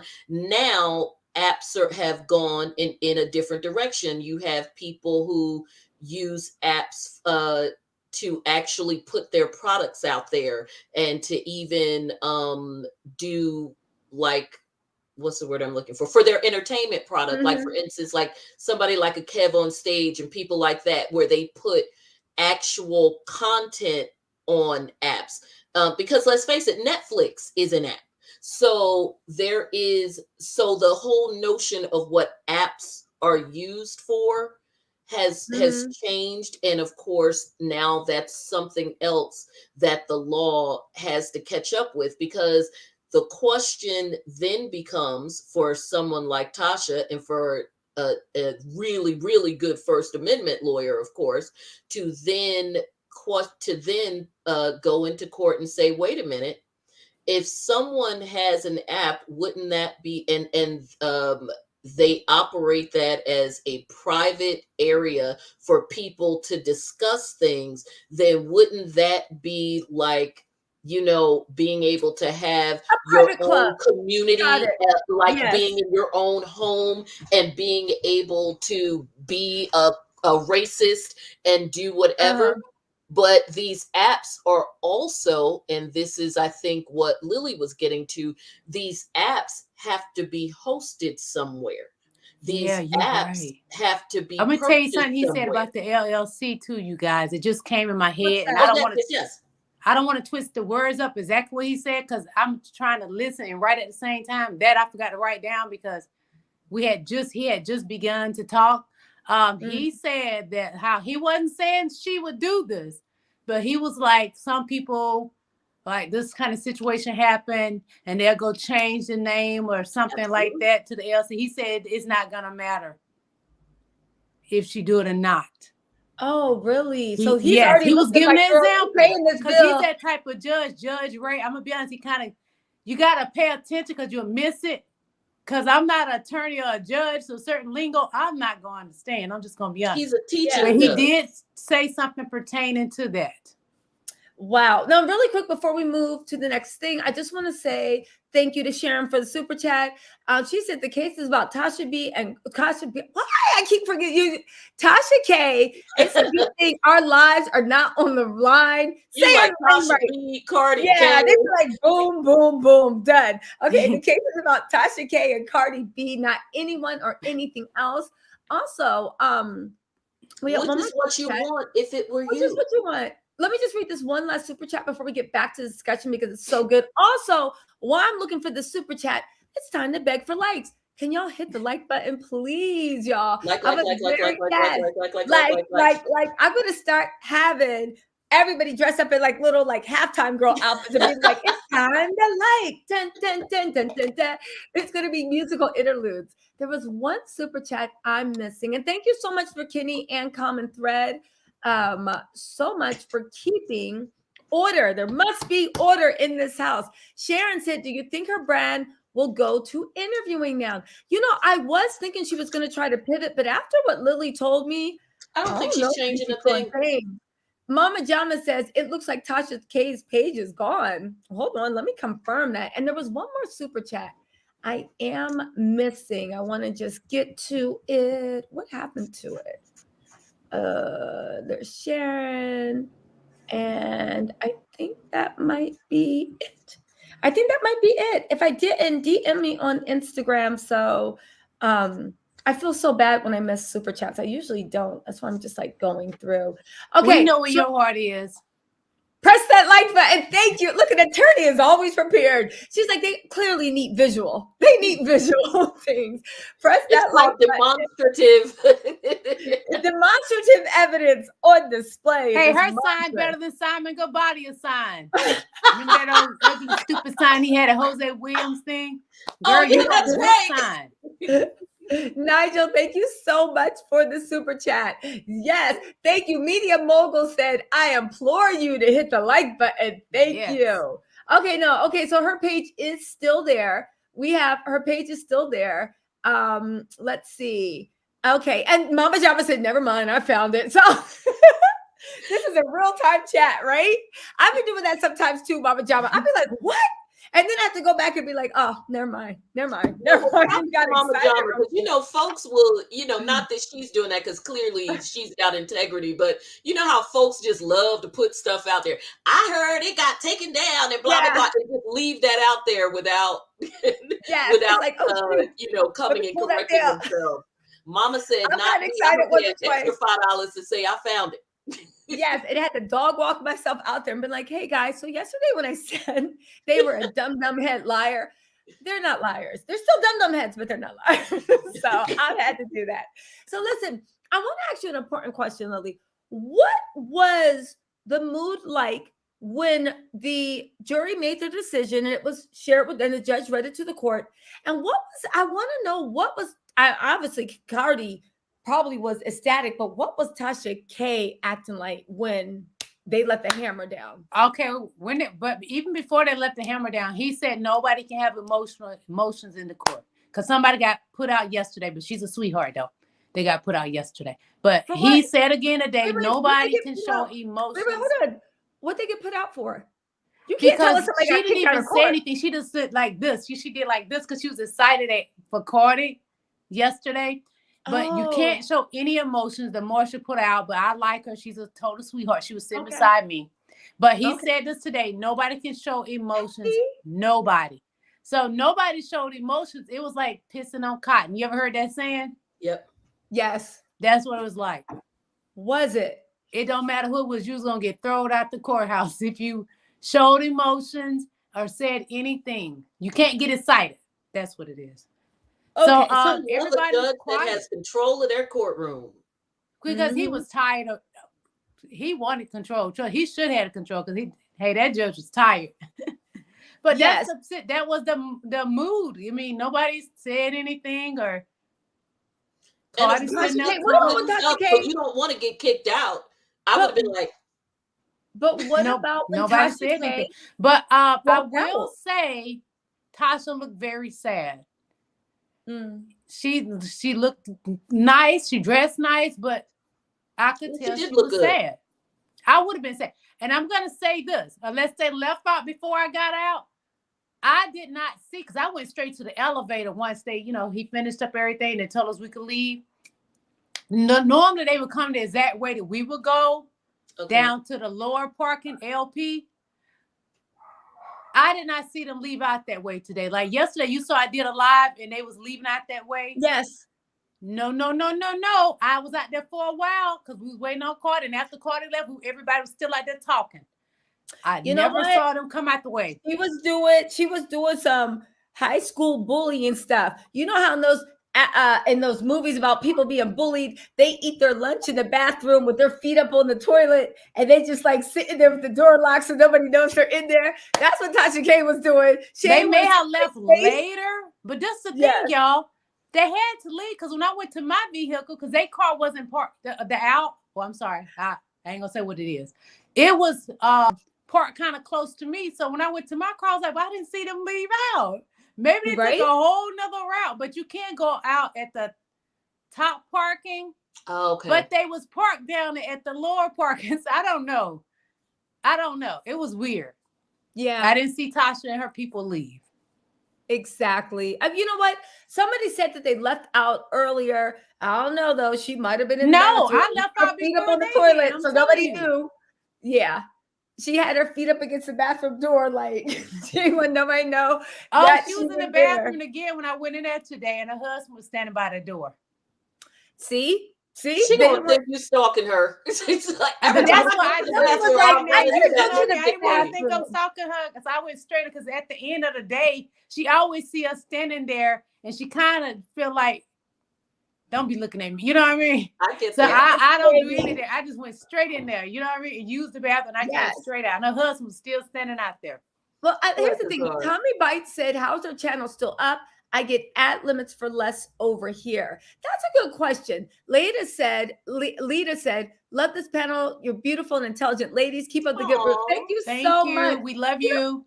yes, we love you too. You know, that's a good question. How is her channel still up? Because I know a lot of you guys in the last chat, or the one before that, was like, "Tisa, she's demonetized." Maybe, but I doubt it. I don't know. YouTube lessened their community guidelines. And I feel like this is just my speculation. I feel like the bigger you are on YouTube, the more leeway they give you. This is just my speculation. I don't know what YouTube does, but I do feel, because if Tasha K was fully dismonetized on YouTube, you can't tell me that she would be putting in interviews and getting 1, 2, 3 million She wouldn't views. waste her time. She won't waste her time, because no matter what y'all think, yeah, it might be for clout if she can get 1 million views on YouTube. But if she could literally move that to her Patreon or her app, she's making more money over there. I don't think Tasha K would be on here if they really had her demonetized. And again, just like Joe Rogan and Fresh and Fit, or whatever that like misogynistic channel is, or like any of that stuff, they're not demonetized. I feel like you get a little bit more leeway because YouTube also looks at you as a source of revenue. Even how those bigger accounts have a special branch of YouTube that they talk to when they have issues, you know? So yeah, I don't think she was demonetized. Again, maybe for you and me, Tommy, you know, it's like, watch what you say. But for Tasha, I think she was on that thing where you have your own singular dedicated manager that deals with you directly. You know, it takes a lot to get your channel pulled down. And even then, like, look at Jake Paul, you can get it back up. Like, again, I think And there's he like has rules. had Patreon for a good minute now. Yeah. So she probably has enough people over there that if she felt like YouTube were screwing her, she would just put her content on Patreon until she felt like she had enough people going over to the app. I'm not familiar how the app situation is going, but her Patreon has been around for a minute. And, you know, people tend to do well with the Patreon. I guess it just depends on how much they're charging. But if you can get folks to subscribe to your Patreon, then that shows they're willing to pay money to listen to you, in which case you could get them to subscribe to your app instead and just convert all of that money to you. You've already demonstrated that they're willing to pay. You just need to tell them where to go. Exactly. Exactly. So Um, see, they have 29,000 YouTubers that have 1 million or more subscribers. She is one of many and could be alive. But no, but here's the thing. Even though she's one of many, not really, because YouTube has how many YouTubers? YouTube has millions of YouTubers. 29, that 29,000, a lot, I'm willing to bet, for 90% of their profit. Do you see what I'm saying? Like, it's different when somebody allots for 1% of your profit and you're a multi-million going into billion-dollar business. See, and they're little old probably me and you, billions at this if point, we but get yeah. removed, YouTube is like, y'all hear something? You hear something? If somebody that has 1 million viewers and they can't monetize, that might be even 1% or even 0.3%. But when it comes to profits and you're a multi-billion, 0.3% is a lot. So again, I think that 29,000 YouTubers makes 95% of their profit. And then you have the 3 million people being YouTubers that maybe all together, or maybe 30 million people. I don't know how many YouTubers are, but it's more than 29,000. Yeah, and they're making that little 5%. But again, if they got to kick out 1,000 YouTubers. Out of that 5% of profit, they don't care. They're not going to feel it, right? Because we all just putting together a penny trying to make $1. Again, I know for a fact that the bigger accounts are treated, when I say treated differently, it's not treated differently. They just have special care agents that we don't have access to. We type and we talking to somebody overseas or wherever, call center. They have somebody that's just like, hello, how can I help you? Blah, blah, blah, blah. Getting on things. They actually can have meetings in the YouTube headquarters. Ain't nobody with 20,000 subscribers getting a meeting in YouTube headquarters to talk about what's going on in their channel. So again, it's not, maybe different is the wrong word, but maybe as you become a bigger essential part of their profit plan and their brand, because it also, you got to look at YouTube. It's not just the people that come on Tasha K's channel. They look at her million subscribers as like the same way network TV is. Okay, you bring 1 million people, but when they get tired of watching your latest video, now we have an opportunity to convert them to other people's channels. And now that's more ad revenue. So even Tasha K doing her live, and if they get somebody to come on YouTube that's not really on YouTube, and somebody that can watch another video, boom, that's more ad revenue. Google, who owns YouTube, Alphabet as a parent company, is in the business of making money. And so, I mean, take that with, take it as you want. So with that being said, I think that Tasha could be the biggest issue in whether or not her channel stays around. And that is where these other elements come into play, which is the fact that the videos are still up, and the fact that there will be another hearing, and her not taking those videos down between now and the next hearing, and the fact that she is still fighting it. I think that it is a foregone conclusion that if they haven't already, then fairly soon, given this decision, that Google is going to demonetize those particular videos anyway, or just they'll send around their little bots, and literally any video that even mentions Cardi B, they're going to be demonetized just on GP. I'm sorry. No, I think it's going to be maybe deeper than just demonetizing it. I do think that first of all, somebody says, wouldn't the decision be Google's to remove her YouTube account? Yes. How that can be determined by the courts? Because everybody's subject to a court order. Do you see what I'm saying? So if the court order says this video is illegal, it's not up to Google anymore. You've broken the law, which essentially is saying you're doing something unconstitutional. Pull it down, because if Google refuses and say, no, that's our decision, now Cardi B can go after Google for damages if people keep watching that video. So it opens up the liability. And this isn't about taking the hearing next month isn't about taking her channel.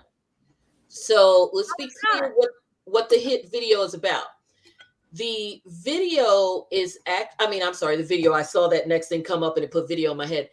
The hearing is an injunctive hearing about the videos, and there are certain ones that, of course, are stated in the petition for the injunction, because it's a whole separate petition. There's certain videos that are listed in the petition for injunction, and those are the videos that are going to be the subject of that hearing. And maybe we might need to step back just half a step for people to understand what injunctive relief is. You seek injunctive relief when you are attempting to stop someone from doing something.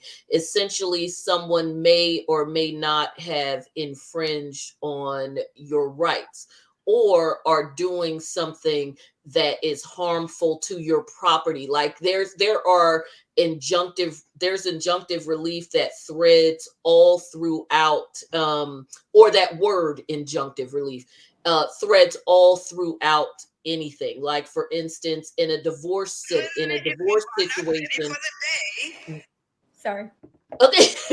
One, in a divorce situation, when a judge, when a husband or wife goes to court because they find out that the other one is running around depleting funds while the divorce is pending, they are seeking a type of injunctive relief for the court to make a ruling that neither one of them can screw with the funds. You can't sell the house. You can't, convert things into your mama name. You can't, your mama and them. You can't do any of those. So those are types of injunctive relief. And in this case, the injunctive relief that Cardi is seeking in the absence um, of Tasha K being willing to take them down voluntarily, a la the multiple cease and desist, and probably the 47 times she was asked to do it during this case pending, probably even asked today, I would imagine, when the attorneys were agreeing on different things. So now they're forcing a hearing. Now, the reason why I've said, I alluded to earlier, that in my personal opinion, that hearing is more important than, or could have greater implications than just the simple notion of injunctive relief, is that the mere fact that all of this has happened, and we are still at the point where we have to go to court for you to take down however many videos, whether it's all 23 or just 5 of the umpteen videos that you have on up there that are making all kinds of money for you with your million plus viewers. And after a finding, because again, people are focused on the defamation. Let's remember, there was an additional finding of liability. After a finding that not only did you defame this person, but you were found liable for intentionally inflicting emotional distress on this individual. And in order to make all of those findings, there had to be a finding of your acts being having the undercurrent, really, because that's what they had to find in the law, of actual malice, that you maliciously and willingly, deliberately, because all of those things had to be found, did these things, and you are still forcing this matter. That does not look, if I am Google, that does not look good to me, that after all of this is still going on. And this is a major star who, by the way, also puts things on their platform. So that is not, I mean, Cardi B has a Vivo up like most other music artists up there, and a channel. So that just doesn't look good for her. And from a judge's perspective, I am willing to bet money that if the judge, I'm not sure if it's going to be Judge Ray or another judge, I would assume it's probably going to be the same judge. I think he said it would be him, Judge Ray. And it's going to, I think, the same jurors as well. She also needs to be concerned about Judge Ray dispatching his law clerks between now and, because we're talking federal court, so that he's got great law clerks like every other federal judge does from the top schools in the country. She's got to be concerned that Judge Ray is dispatching his law clerks to determine whether or not, as a part of his injunctive relief, i.e. the removal of those videos, that he can extend that order to say that she cannot exercise, that she can't be on any type of medium like this, which would also mean her not having a YouTube channel, because that would run afoul of that order. Because I'm not sure if they can do it in civil cases, but certainly we know in criminal cases, people get orders that say that they can't use the internet and they can't do any of those other things all the time.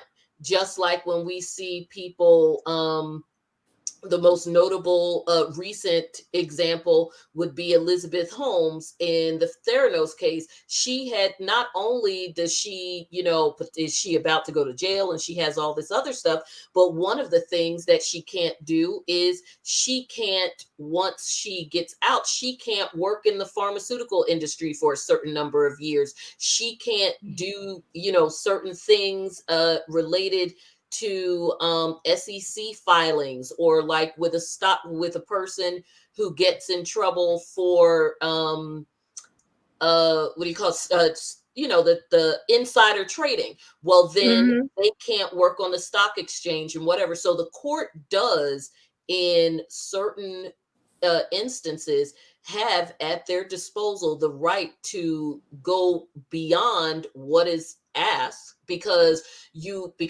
I guarantee you, in that petition, it says they're asking for the following: for those to be removed, and for any other relief the court feels is appropriate. That is always a line we put everywhere, so that if we get lucky and we have a judge that wants to spank the person around, we asked you to do it, go ahead. So okay, let me just interrupt there. That's a great point. I just want to interject and say, Meep, thank you so much for the super chat. Meep says, I love Cardi B. When we were first introduced to her on Love and Hip Hop, DJ Self told her she wasn't going to be anything but a stripper in the side piece. Love her, hate her, look at her now. That's right. The world, it's something about the world, right?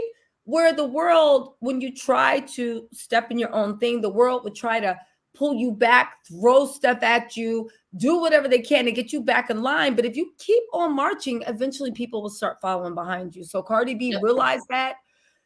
She's been through a lot. She is a survivor, but no matter what she's been through, she still always had a vision. It looks like to me, I don't know the girl, but same with Tasha K.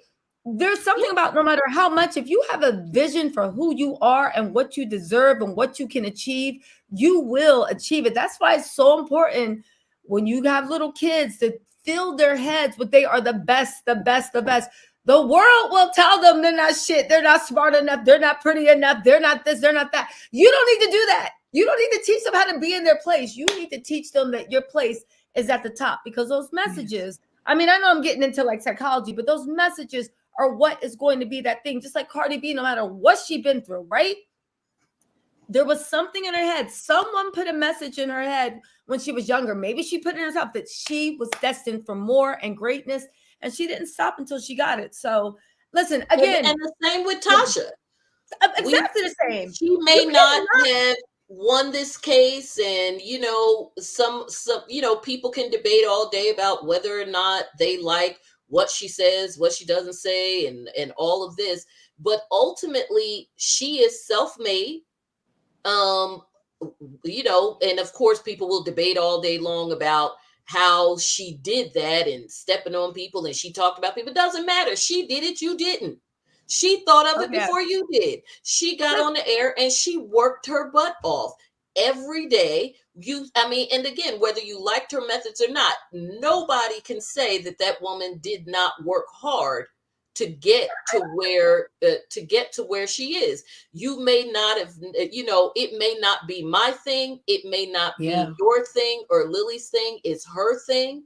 And the reality of it is that as long as she has a platform somewhere, she has people who like her. She has people who this situation has attracted even more.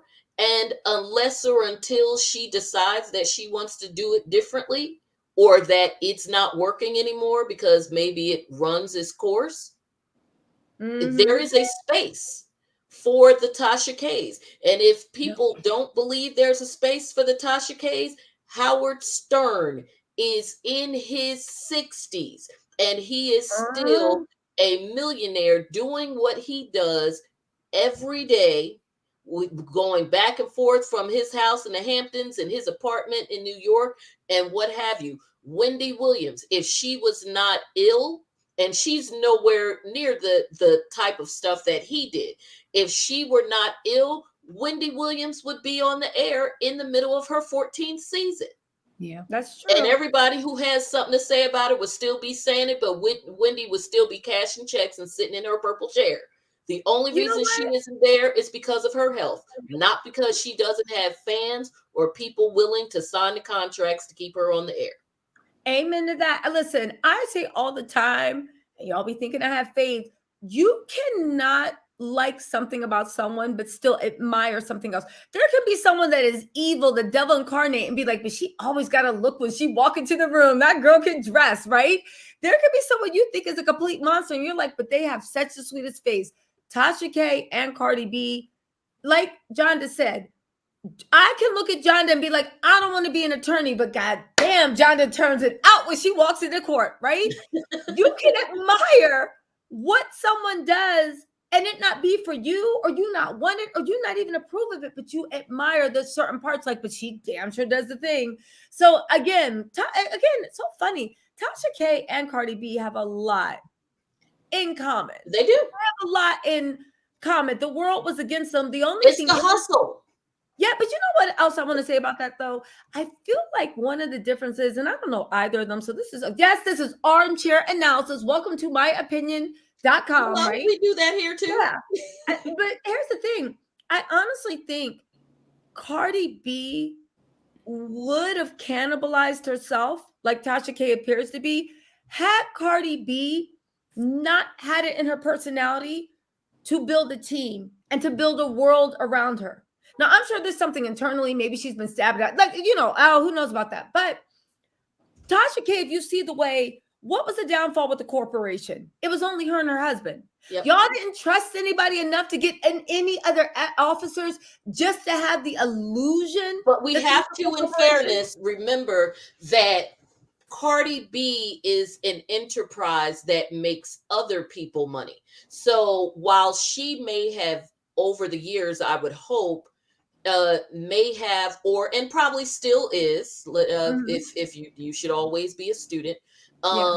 She may have and still is learning about the industry and learning to have a team around her.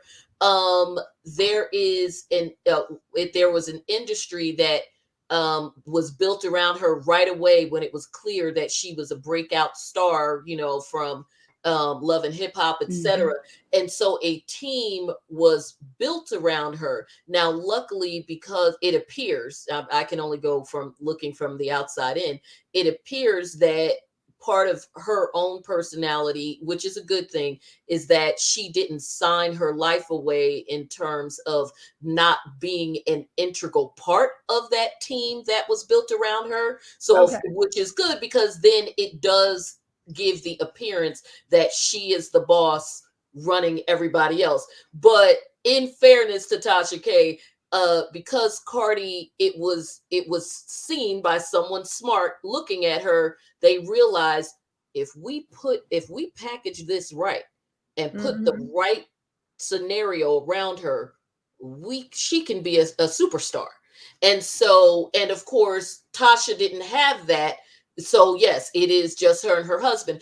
But again, on the flip side, in fairness to Cardi, it's also two different sides of the industry as well. I mean, Tasha's doing it straight up through YouTube, whereas Cardi is in the music industry and had an opportunity to be on television that opened her up to a wider audience in a vastly different way than Tasha doing it brick by brick on YouTube. But again, still two women who fought, because Cardi was a mixtape girl selling those mixtapes too. Yep. Well, Johnda, I have a question for you. Actually, Kiana, why can't I read? Kiana, what's up, girl? Kiana Armstead says, thank you for the super chat. Not sure if this was action. It was not. Good question. Can the winos sue due to the Patreon receipts that they paid $5 and $25 for? The basically being told lies, where she was saying everything was factual. Do you think they might have a case? No. I'm sorry. That was like, get it, class action, go no, but I mean, it's a good shot. I mean, a good try, but I would say no, because you have videos, some that were shown in court, where Tasha has basically said you know, at least certainly as it relates to Cardi, I don't care whether the stuff that, you know, whether it's true or not. You also have instances where, like I mentioned earlier, a simple Google search would show that some of the things that she says, even if she doesn't exactly lie, but just, I'll be nice and say, massages the story differently than others do. And then there's just some stuff, some claims that, and things that she said that I'm like, does that even sound right? Like, I'm not going to say the names because because I thought that it was too far. But like, one story about two famous sisters, part of the issue that they're having now as adults isn't because of the issue that was in the press, but because they were secretly lovers at one point. Wait, I what? remember That that. doesn't make everybody go, come on Wait, now. what? Now she said who they were. I'll I'm tell just you not what saying it who they were was. here All because, right, you Lily, know, we're text me keeping it. right now to let me know. Oh wait, when you're done, I know Oh, you're yeah, using phone. well, you Text know me I'm when going you're done. to. Yes, I want to know. Listen, I know it's You remember I'm that like, story, what? Lily?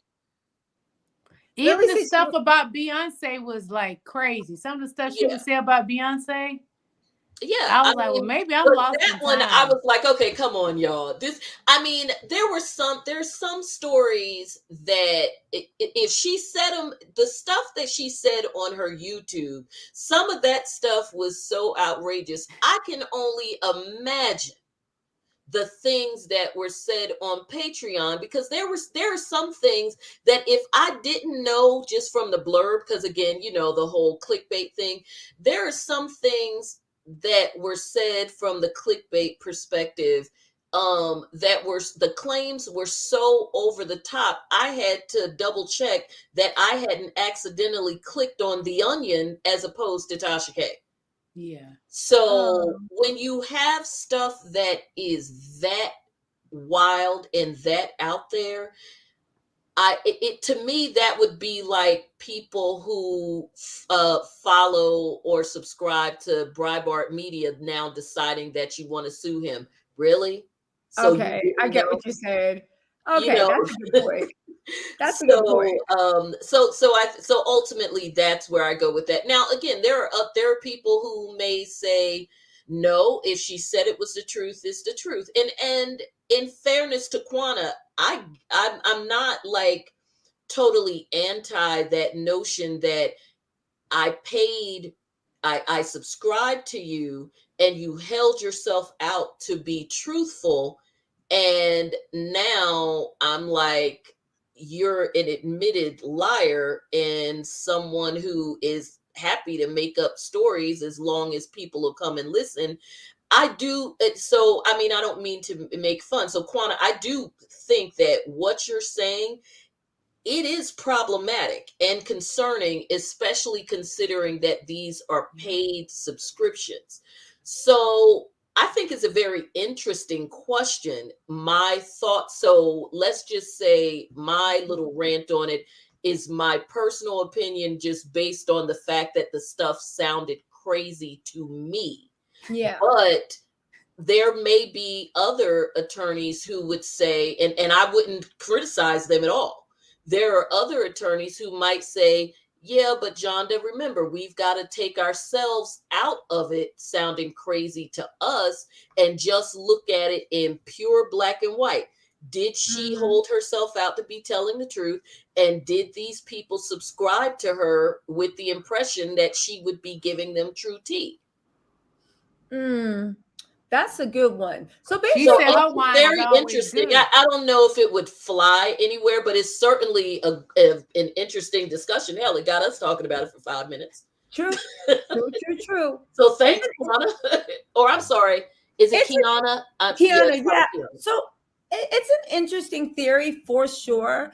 Something to go. Again, I'm waiting to see how. Hey, Speak Sister, thank you so much for the Now, super girl, chat. you weren't supposed to say it. Oh, wait, they're sisters? Yeah. Yes. Okay. Yes, they are. Same daddy.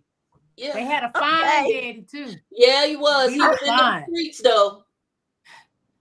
You said he was in the streets. Oh, well, no, let's now see. that's true. T. Everybody knows that they were even on Ayala. They were.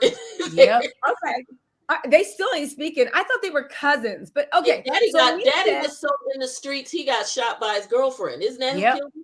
oh Yep. wow. So listen, I want to read Meep super chat one more, and then I have a question for you. Meep said Tasha thought she could take advantage of Cardi because she'd already been humiliated on national TV. Tasha thought that Cardi was a nobody. People need to stop thinking they're above one another. I'll tell you one thing: love or hate, Cardi B, Tasha K picked the wrong one because Tasha K was talking trash about, according to you guys, Beyonce. And we know Beyonce's money is long and strong, and where it stops, Jay-Z's picks up, right? So if And that is anybody could just have the put Tasha truth. K, yeah, if anybody could have put Tasha K into the ground like Thanos, like Infinity Rings, it would have been them. It's like I don't fighting the think- Lion King. I ain't doing it. yeah, I think Meep's right. I think that Tasha K, for whatever reason, because don't forget when they sort of started their argument, Cardi B's star was still rising. Now she's one of the biggest stars. But when this first started, she had a name. But if she went over to Sweden, or she was walking the streets of like Madrid, people might be like, now she can't go anywhere in the world. No, You can be in she's like India. any other big star. Yeah, you could be in Bangladesh, and they'll be like, Cardi B, party with Cardi. So, yeah, Tasha K picked the wrong one. Media Mogul says, in an attempt to gain viewers, facts were diminished to change their existing beliefs and behaviors for their own diabolical benefit. Here's the thing. Do you really think she was doing this for viewers, or do you think it was maybe something a little bit more personal, like she wanted to put Cardi in He her had a place? personal vendetta I think it against was her. both. Okay, they said to be native said Lisa No, Ray they and had Bert the are same not blood daddy. related. They do. They had the same But daddy. we ain't gonna okay.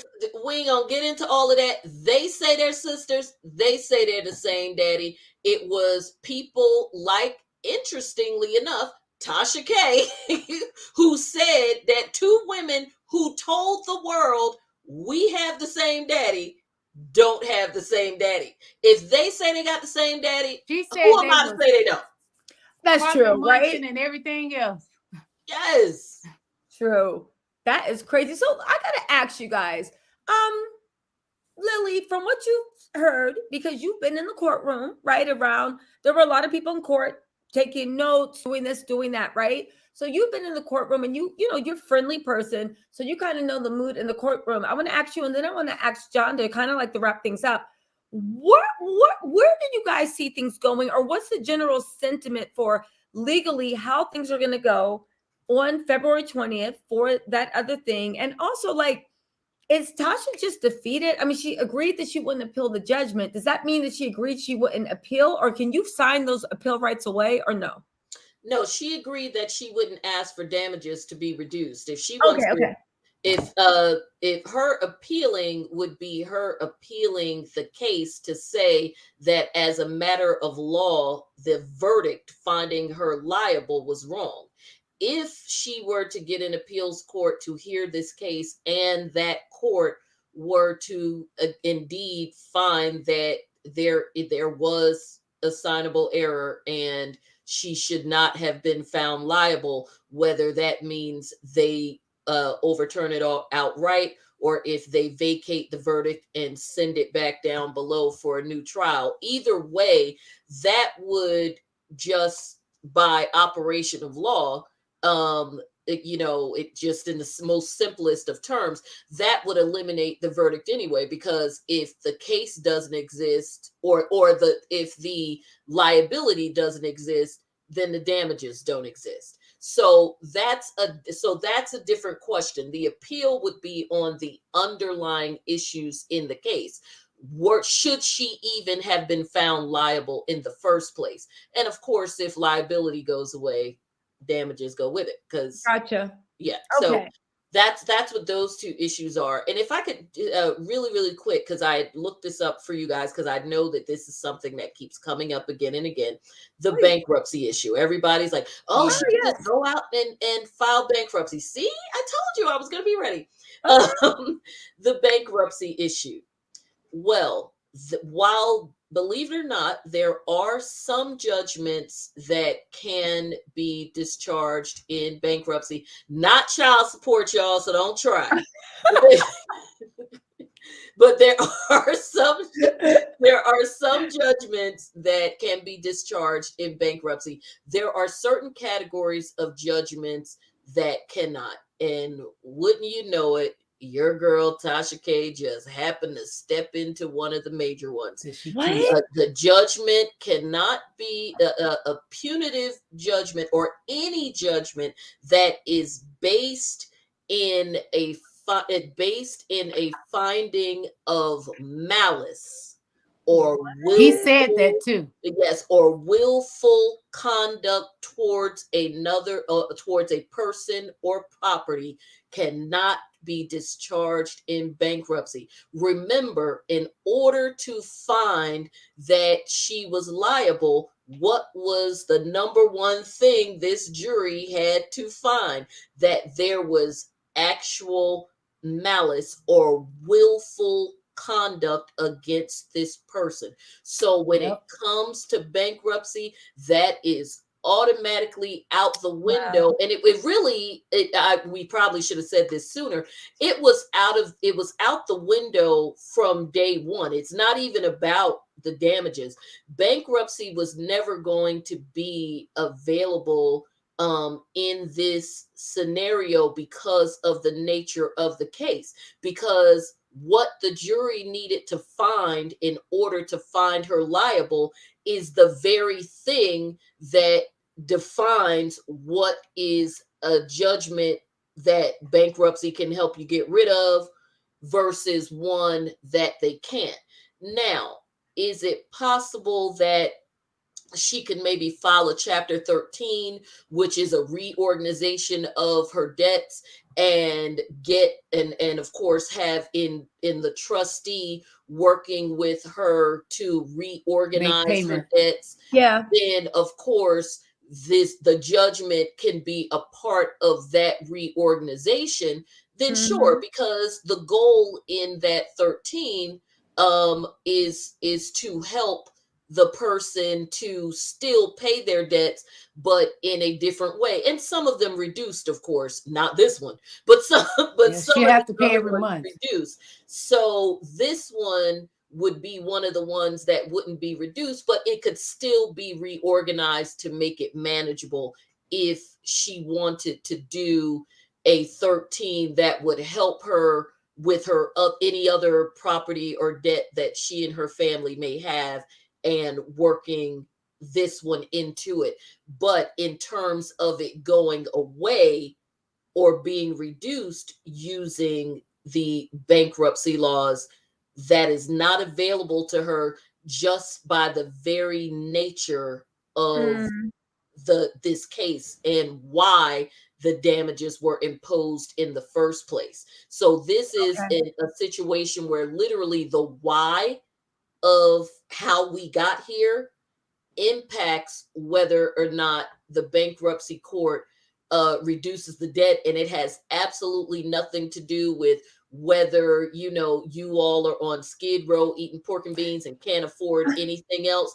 It'd be like, well, you're going to afford that judgment. Now everything else, well, okay, you don't want to pay that Macy's bill, no problem, but you're going to pay Cardi B. Yeah. Wow. Yeah. And I know that was coming up a lot. Lillie, you said he said it. I'm sorry to interrupt you. He talked about that a little bit too. Dang, Judge Wright was on it. He was. Judge Wright. I mean, I like him as a person. He was great. Because I'm telling you, like, a lot of times you just get the judgment. I don't usually have judges like breaking down every element of whether or not to appeal and all this. He gives stories, but he'll talk about that. But he gives like it's hard to explain it. It reminds you of somebody's grandfather giving stories. If it make any sense? Yeah, he gives you like these parables. There you go. I love you. Thank you. Yeah. Okay. So what did he say specifically regarding bankruptcy? I don't know. I can't remember word from word, but when you started talking, it reminded me that he had said that today. Oh wow! Dang. Yikes. He was making sure you knew. Don't ask for nothing. That's really what he was saying. Don't ask me. I ain't giving it to you. Even He's like, changing I the don't want to name of see the y'all company, you know what I again. mean? Don't Yeah. He try. was like, I'm gonna make it sound nice by telling you the law, but if you read between the lines, I'm basically saying, don't ask me for shit. Exactly. Yep, I don't want to see that's y'all it. again. Get out of here. And you gonna pay this damn money because I told you to settle, which is what a grandpa would say. True. That is what a grandpa would say. I told you to, and he begged her to settle.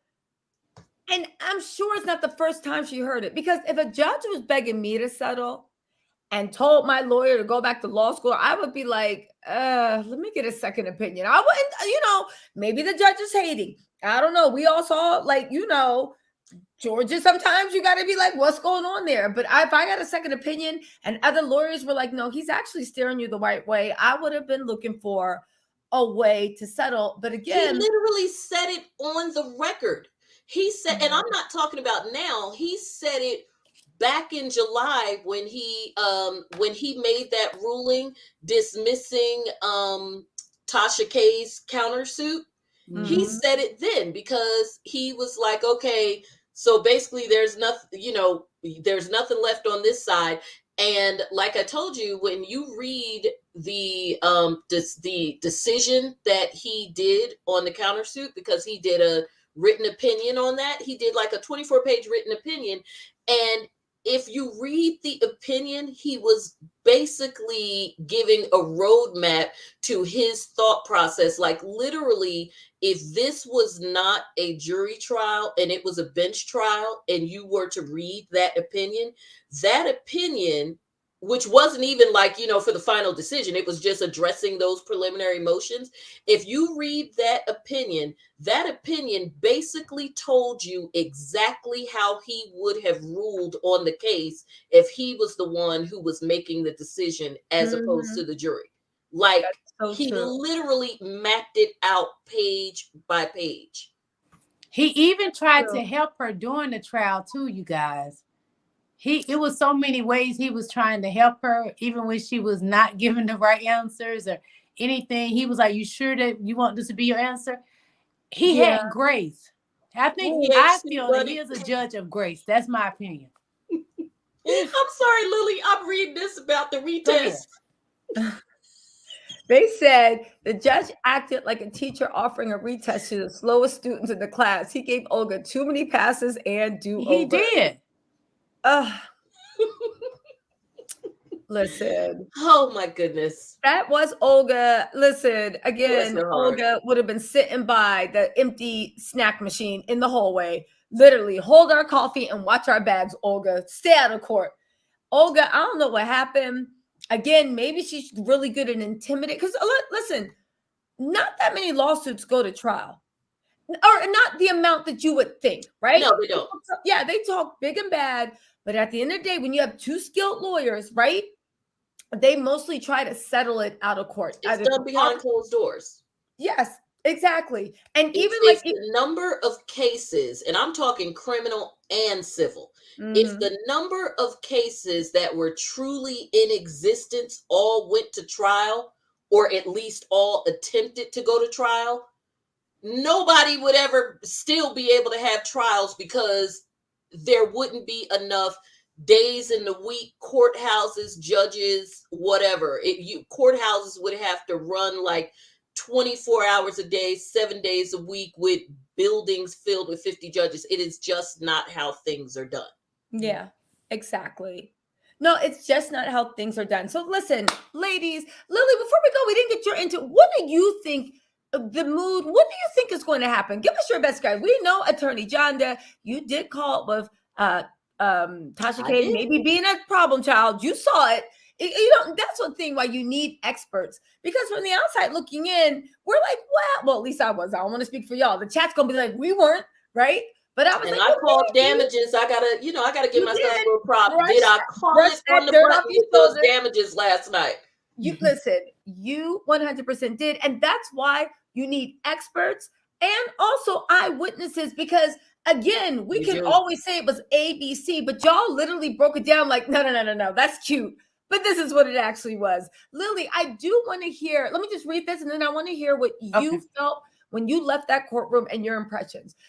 Pro Pam said, pride comes before the fall. That is so true. Pride comes before the fall. I don't really know Bible verses, me either. But Tasha K reminded me of this word, ridiculous foolishness. And then also Wigs and Wine said, an attorney came to the lead attorney today saying this type of debt can't be included in bankruptcy, similar to fraud type cases. That's right. So, Johnda, you have been co-signed by saying that. But again, we all know you know your stuff. You are a resident legal eagle. Don't ever doubt it. The court has already ruled on that. That's not even just under the bankruptcy law umbrella. That is the law of the land. Yes. Oh, and is Sada said, hey, Tisa, hey, girl, the lady with the orange blouse, she talking to you. And because you know why? That's like the singer Sade. She favors hers a lot. You do. You do. Thank you, guys. Halloween, if you had your hair pulled back, I think that's the sweetest. Whispering. We gotta leave you breathless. You know, literally, I just be walking around. Oh, I'm sorry. You know, are you Sade? Oh, no. You know, I never. I literally just walk around thinking, no, nobody ever tells me I look like Sade. What do you take that at? Girl, yes, you are a great beauty, just like Sade is. Thank you, girls. Thank you, queens and kings out there. Yes. So listen, I want to get, Lillie, I definitely want to get your input. What was the feeling and gathering? Because you're really good at taking the temperature. What was your own feeling of what was going on? And then what was everybody else saying? Like, what was the mood when it was over? It was over, Tasha's side, sad. Cardi's side, great, happy. Cardi was very excited when she left out. The people, us sitting in there, we was glad to see justice for Cardi. I'm gonna be honest. It's not about choosing sides out there. It's what's right. Yeah. So everybody, believe it or not, everybody was excited. Even some of the people that like Tasha K, they were even happy that for Cardi, believe it or not. Really? Yeah. They said they like Tasha, but they was like, wrong is wrong, right is right.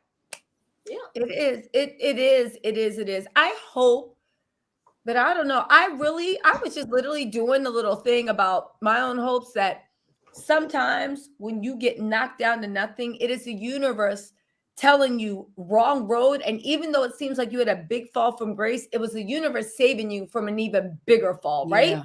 So sometimes when you hit rock bottom, and again, I've been there, maybe you, I don't know. I can't speak for everybody else. But sometimes when what you're building up just gets snatched out, either by your own hands, which is the worst, right? Or through the hands of someone else, when you rebuild, it's a chance to come back better, where you have all the positive traits, but the negative things that were holding you back, you leave in the past. And that's really what I wanted for Tasha. And that's what I want for any human being. Y'all can be like, listen, it could be any human being. If you are willing to now rebuild in a way that brings yourself joy and joy to other people, beautiful. And that's what I hope for Tasha. And even by her post being like back in 3 days, but now y'all telling me that she was like making jokes on IG Live, and I was just like, honestly, I think that with Tasha, I just don't see I don't see a change. I really don't. I will. Well, if there is a change in how she does business, my thoughts, then so be it. But I don't necessarily see one coming anytime soon, because we live in a culture that likes the train wreck. So, and I don't mean the train wreck as in Tasha being a train wreck. I mean, we like any train wreck television, or people who talk about train wrecks or shows you pictures of train wrecks. So I talk about train wrecks. You're not a train wreck. So nowhere near train wreck. So there is and always will be an audience for her. It is what is going to impact Tasha K, other than, having to pay, $4 million and some change, because again, remember, she has her own fees. The aside from the financial impact, I don't think that we will truly see, at least in the foreseeable future, an impact in what Tasha K does and how she does it, as long as her YouTube channel remains intact and her follower count stays consistent and or goes up, because now we live in a world where being famous and infamous are virtually the They same, as are. long as they make you money and people are looking at you. Really quick before we go, just two more super chats, and one of these super chats has a question. Sharon said that Tasha K continually talked to her lawyers during the procedures, as they were telling her what to do. Lillie, I want to know that you see She Tasha really K. didn't talk to them much today. Not Listen. even yesterday, because she usually sit with her attorneys. Yesterday, she did sit with her attorneys. Today, she didn't sit with her attorneys. That's why that statement she did after court surprised me a little bit. Remember, she spoke nicely and kind to Olga and them. I was shocked because I could be wrong, but this is just my opinion. I could tell there was some friction. There would have been friction too if I paid you all that money. You hyped me up and told me it was a slam dunk, and now I'm sitting here looking at $4 million. And by the grace of God, it got knocked down to 3.8 million. Rim said, "Hey, Rim, what's up?" Said, "Love the panel, amazing coverage. It's been by far the best coverage of the trial. Objective, informed, and fun." Yo, that is us. Objective, informed, and we all fun. So, yes, and I think all of us have a little of that in us. But yes, we just need a Mojo Jojo, and we are set. We are Powerpuff Girls. That's where everybody was a Powerpuff Girl thing. But yes, we just need a Mojo Jojo. And just a quick final note on that with Tasha, with what you were saying. Again, in fairness to her, to a day like today is going to be extremely hard. Again, especially in dealing, which I've done over 20 years in dealing with criminal defendants, most of the time, especially because in the state I live in, we have, remember I talked the other day about the bifurcated hearings, which we saw an example of. You do the phase of, in this case, liability or no liability, and then you do damages separate. We do that here in my state when it with criminal cases, especially. The only thing the jury is allowed to think about when they go in the room the first time is guilt or innocence, and then if they're found guilty on anything, then we argue the whole punishment phase, and then they go back again. And the rationale to that is that you want them to make a decision about guilt or not, or innocence, based on the facts, not worried about what's going to happen if they find the person guilty. Like, well, if we find them guilty, then we're going to have to give them life. You don't want them to think about that. They need to just think about the facts. But anyway, my point in saying that is, usually when that happens, I already explained to my clients in advance, just in case, we're going to deal with it immediately after the trial, but it's right there. Like, so everything's still going on. They're still in shock from the verdict. So anything else that happens, the reaction is still the same. But we get another bite at the apple 6 to 8 weeks later, and then they come back. Well, in 6 to 8 weeks, I've had a chance to kind of prepare them. They've had a chance to kind of accept, in as much as you can, the fact that they were found guilty and what have you. So there's some time there for, to wrap your mind around it. Tasha K was just found liable the day before, and then had to turn around the very next morning and then come and sit in court. Gotcha. See more videos, all of that, and knowing that she's about to be, like, the damage is done. So now it's all about what else is going to happen. At that point, you're still in the sunken place. So no matter what her true relationship is with her attorneys or anybody else in that courtroom, you're not going to get whoever she really is. You're not going to get that person, because you haven't had 24 hours to come out of the sunken place before going back into court and having to listen to how the other ways that we're going to beat you up. Because remember, this is a woman who thought she was right. True. So she already got beat up on Monday, and now I got to go back on Tuesday and get beat up again. Damn. I mean, don't nobody like that. Listen, I want to sneak in this last question. Yes.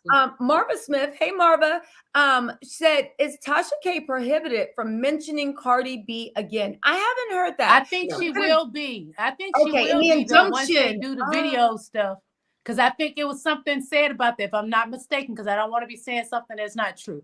If I'm not mistaken, I think that was mentioned today. Something about that. Yeah. And that's more than like it should be mentioned, you know. I'm sure that might be mentioned. I will say also definitely be mentioned. And I will say also, I mean, no shade. I say all this, but I am going to be watching Tasha tomorrow night. She's going to actually come on her channel and talk about it and make a statement. And I'm going to see, because I'm interested as to where she's going to take this, where the future of her channel goes. Tasha, I don't care if y'all like her or not. I feel nothing towards Tasha.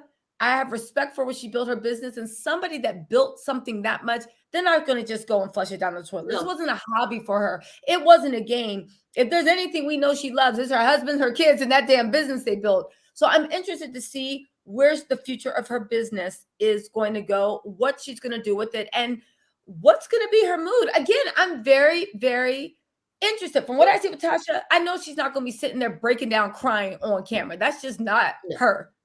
It's just not her. But I just actually want to see where she's going to go, what she's going to say, and how she's going to rebuild. So I think she's going to be on her channel tomorrow at 7. So I'm going to be watching. I'll recap it if there's anything to say. I don't know if she's going to be on for 5 minutes or 5 hours. I don't know. But, and then I think she said this Friday she gets back to work with the unwind. So my guess is she's going to address it on Wednesday, never talk about it again, and then get back to work, one foot in front of the other. So, you know, I literally gotta give her credit. Like, you literally got dragged. The people were calling for blood, and they literally opened up those veins. They're like, oh, if it's blood you want, and you're just sitting there. And again, I'm not saying she doesn't deserve it. Listen, I'm just speaking the facts. Yeah. Anyone, whether you deserved it or not, no one is going to sit there and be Jesus walking on like glass, being like, yes, this is for the, no, we're human. Whether you did wrong or not, nobody likes being punished. No one. Nobody says, I'll take it, right? Except maybe Khloe Kardashian dating Tristan. But otherwise than that, I don't know many people that got pain kinks, right? That's a whole other thing going on there. I don't even want to think about it. If the D is that good, I don't want it. I don't want it neither. That's what I tell people. I wouldn't want it if it's going to make me stupid and crazy. No. Listen, but here's the thing. She literally got talked big and bad, stood behind. She got knocked down to the ground. She got publicly humiliated. She got exposed for lying, exposed for this, exposed for that. And on top of that, you got hit with this horrible money damage.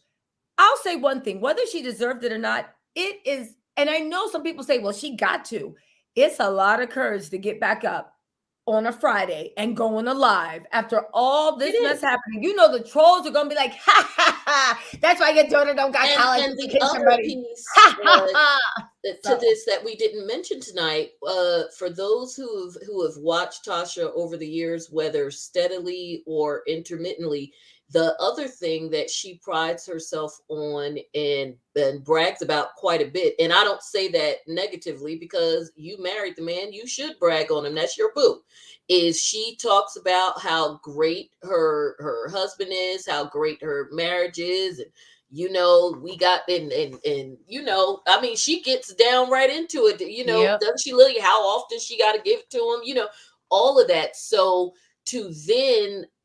that's another piece of this in terms of the humiliation, because even that is something that's not something she mentioned once or twice. That is something that she talks about consistently. So to then one of the first times that we have an experience of him, because he's never on the show. She makes clear that's not his thing. And that's fine, because I mean, you know, it's apparently not any of our mates' thing either. But she, for the first time, the public to have some exposure to him, in some shape or form for it. And the first thing he does is contradict her and basically says that she's a liar. And then, of course, she does the same to him. Yeah. That's another layer of humiliation as well. And just as a, just woman to woman, I feel bad for her in that regard, because what does that, I mean, not to get us on another topic, because I know we're about to conclude, but I feel even bad as it relates to her marriage. I mean, how do you, what did that look like laying your head down that night? Can you did somebody imagine? You end up just on the couch? specified. I mean, And boy, if you don't get out of here. Now, two other things, and then we are going, I swear to God, let's just get, a bountiful soul said, do you think the social media commentary had an effect on the trial? Hold that question. And LA said, Tasha said Lisa Ray and Brat were lovers, said Bobby Light's blood was dirty. What? And said Dennis is sleeping with animals. Get her, Tisa. She said that multiple times. Okay, so listen. Maybe I'm Olga. I'm like, and they guys, saying that Bobby Lights is coming for her next. That's what the word is. Who? Bobby Lights is coming for her next. How Cardi sued. That's what the word is. I don't know.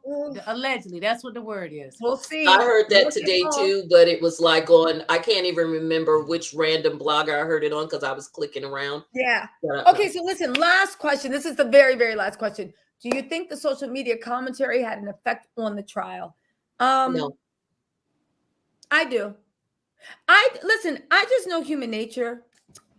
As a juror, unless it's sequestered jury? Is that one they can't leave and they're in like hotel rooms and stuff? Sequestered. Sequester. I think no matter, this is just me. I think no matter how good intentioned people are, and no matter how good their hearts are, right? Now, I might not be in like the supermarket talking about it, but when I go to sleep, maybe I might mention like how stressful it was, or this woman was in here just like crying or me mugging. People talk. People talk to their husbands, to their kids, to their boyfriends, girlfriends, to their lovers, to their people talk. And I think everybody would be principled enough not to say to the general public, but I think that it would be naive to think that if I know my significant other is on a jury panel for the Tasha K trial, then I'm not like, who's Tasha K, right? And I'm not looking at all those videos like, oh my God. And when you come home, I'm like, look what she said. She said this person had dirty blood. She said this person's in a bestiality. I just think that people talk. And the reason why they talk is people have this weird thing where they say, no, but you can tell me, but I'll be objective. Just tell me, I'll be objective. And people honestly believe that with their hearts. But honestly, it's very rare for people to get new information and completely remain as they were. It's not about being objective. It's just about you now have new information. So you're not the same person you were 5. Just like LA just told me this. My opinion, right, even though I still have the same general opinion, has changed even in the time of me reading it because you gave me new information. So I don't know. I think that it's not supposed to in a perfect world. But that's like saying, do you think sexism or racism, or do you think someone being richer or celebrity has anything to do in the trial? It's not supposed to, but I think just people being people, it creeps in. Now, to Johnda's point, was it enough to make a tangible difference? Nobody will ever know. But I do think social media, I think it creeps in. I don't think that it impacts the trial any more than media. We have to, again, we got to remember that we are living in a certain kind of fishbowl. First of all, the jurors are not all millennials. Your jurors, your average juror in most places, because of the fact that younger people are savvy enough to figure out ways to get out of jury duty, even though they should sit on juries.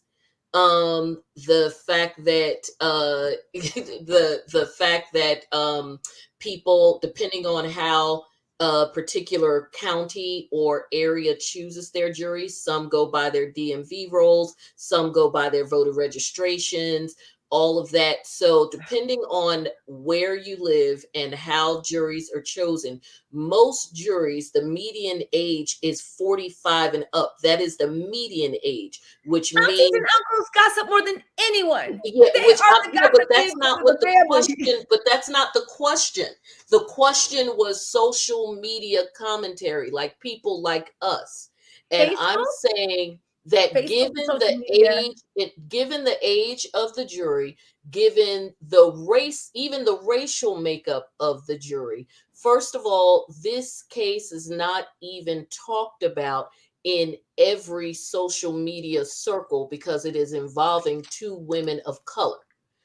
The No, no, jury no. was Let me the interject, jury was counselor. largely white, and also we have to remember that just because we're in this social media bubble, we're forgetting that there have been many spectacular trials that were on the 24-hour news cycle every day, and those juries weren't Counselor. sequestered. But counselor, if I could just interject, I'm not talking about whether you saw it on the news. I'm talking about whether you or whether your husband or wife or kid can go to Tasha K's channel and see her Mhm. being like, "Let me tell you about that bleep bleep bleep bleep bleep," and And forget I about get, Cardi B. but you're Hold on, answering a hold different on. question. That's not the question No, that the but person asked. he said, "Do you think social media played a part?" Social media to me is anything dealing with any information that comes through electronic forms, whether that be TV, whether it be whatever. Now, maybe I'm expanding on the question, Yeah, you're but expanding on the but you're question. talking like a lawyer. But you're talking about a law, like a lawyer, where no, this and that. I think people. I know people can do that, and people have good hearts. But again, forget about this. Say you're like, you know what? I'm gonna have a good heart, and I'm not gonna click on any video between this woman, Tasha K, and Cardi B. No, But then people you got can the click body on light. the videos. Of course, they went home and watched the videos. Well, I'm not debating that they went home and watched the videos. I would have gone home and watched the videos. The issue is whether social media commentary, people like us who for the last 2 weeks were on the air talking about this, whether our running our mouths every day okay. impacted the trial. And that's the only question I'm answering. Did for the type of people who typically end up on the jury, and particularly this jury with this makeup, they didn't. Now I don't believe that they did. Now, did they go home and watch those videos? If they didn't, they stupid. I would have. I would have too. Yeah, I I'd mean, have been like, to my especially boyfriend, since can they I borrow weren't your phone? I sequestered. want this is my IP address just in case. They weren't sequestered. Their social media wasn't banned. I mean, and Oh, it everybody's wasn't. phone has the internet on it. But I think that, like I said, given their age, their racial makeup, and the types of people who are largely doing the commentary side of it, Okay. then yeah, I don't think that was impactful on this set of Yes. people. Now, that Okay. being said, if more people did jury duty who should be doing jury duty and not always getting out of jury duty, then yes, there will probably come a time where people like us might be more impactful because people in the age range and racial makeup that do, or just the personality type who watches videos and stuff and watches, you and all the other people talking about that, if then they're going to be on juries, it will be impactful and it'll probably be scary. But unfortunately, just because people don't take that whole jury duty thing Yeah. seriously as they should, Yeah. most people that look like us never end up with a jury of our peers, no matter where we live.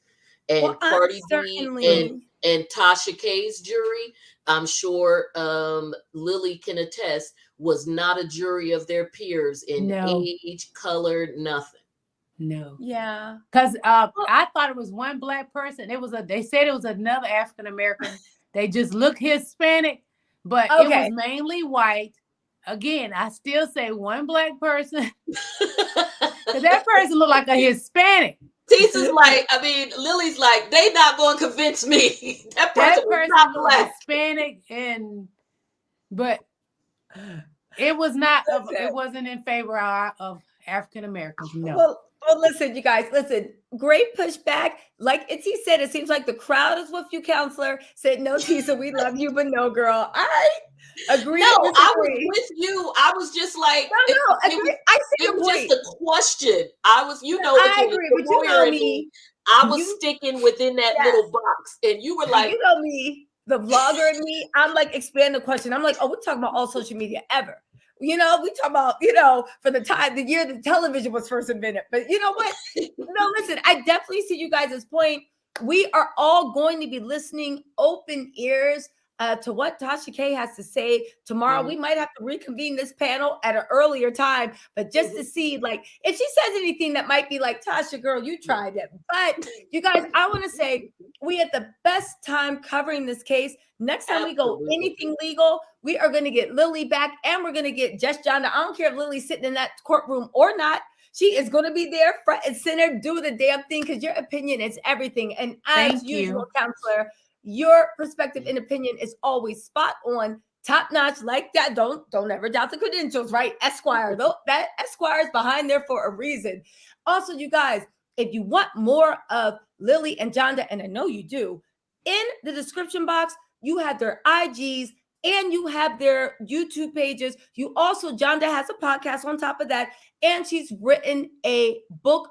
Go ahead and check it out. Show them love. Show them support. Listen, it was a great ride, and I really can't wait for this is the year of the lawsuit. So we're going to come together again. This oh is my the gosh. year I mean, there'll be Jen Shaw coming up in a couple of months. Yeah.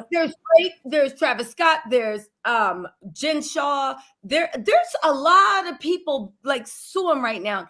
This is the year of the lawsuit. So we'll definitely get this panel up again, because when you find magic, you got to go with it. All right. Thank you so much, you guys. And also, thank you, guys, girls. Good night, queens. Night, everyone. And thank you, everybody, for joining every night at 8 and even taking the time to support the channel. Thank you for everybody that hit the like button. And even those that didn't, thank you so much for charming and joining. We appreciate it. And for those who contacted me. What's that? And those who contacted me, I appreciate it. And I do get back to people. I had someone contact me with a legal issue today. I was able to connect her with an attorney who will be moving forward with that on her. So feel free to reach out. I want to thank your subscribers for supporting me too, because they have been subscribing to my channel.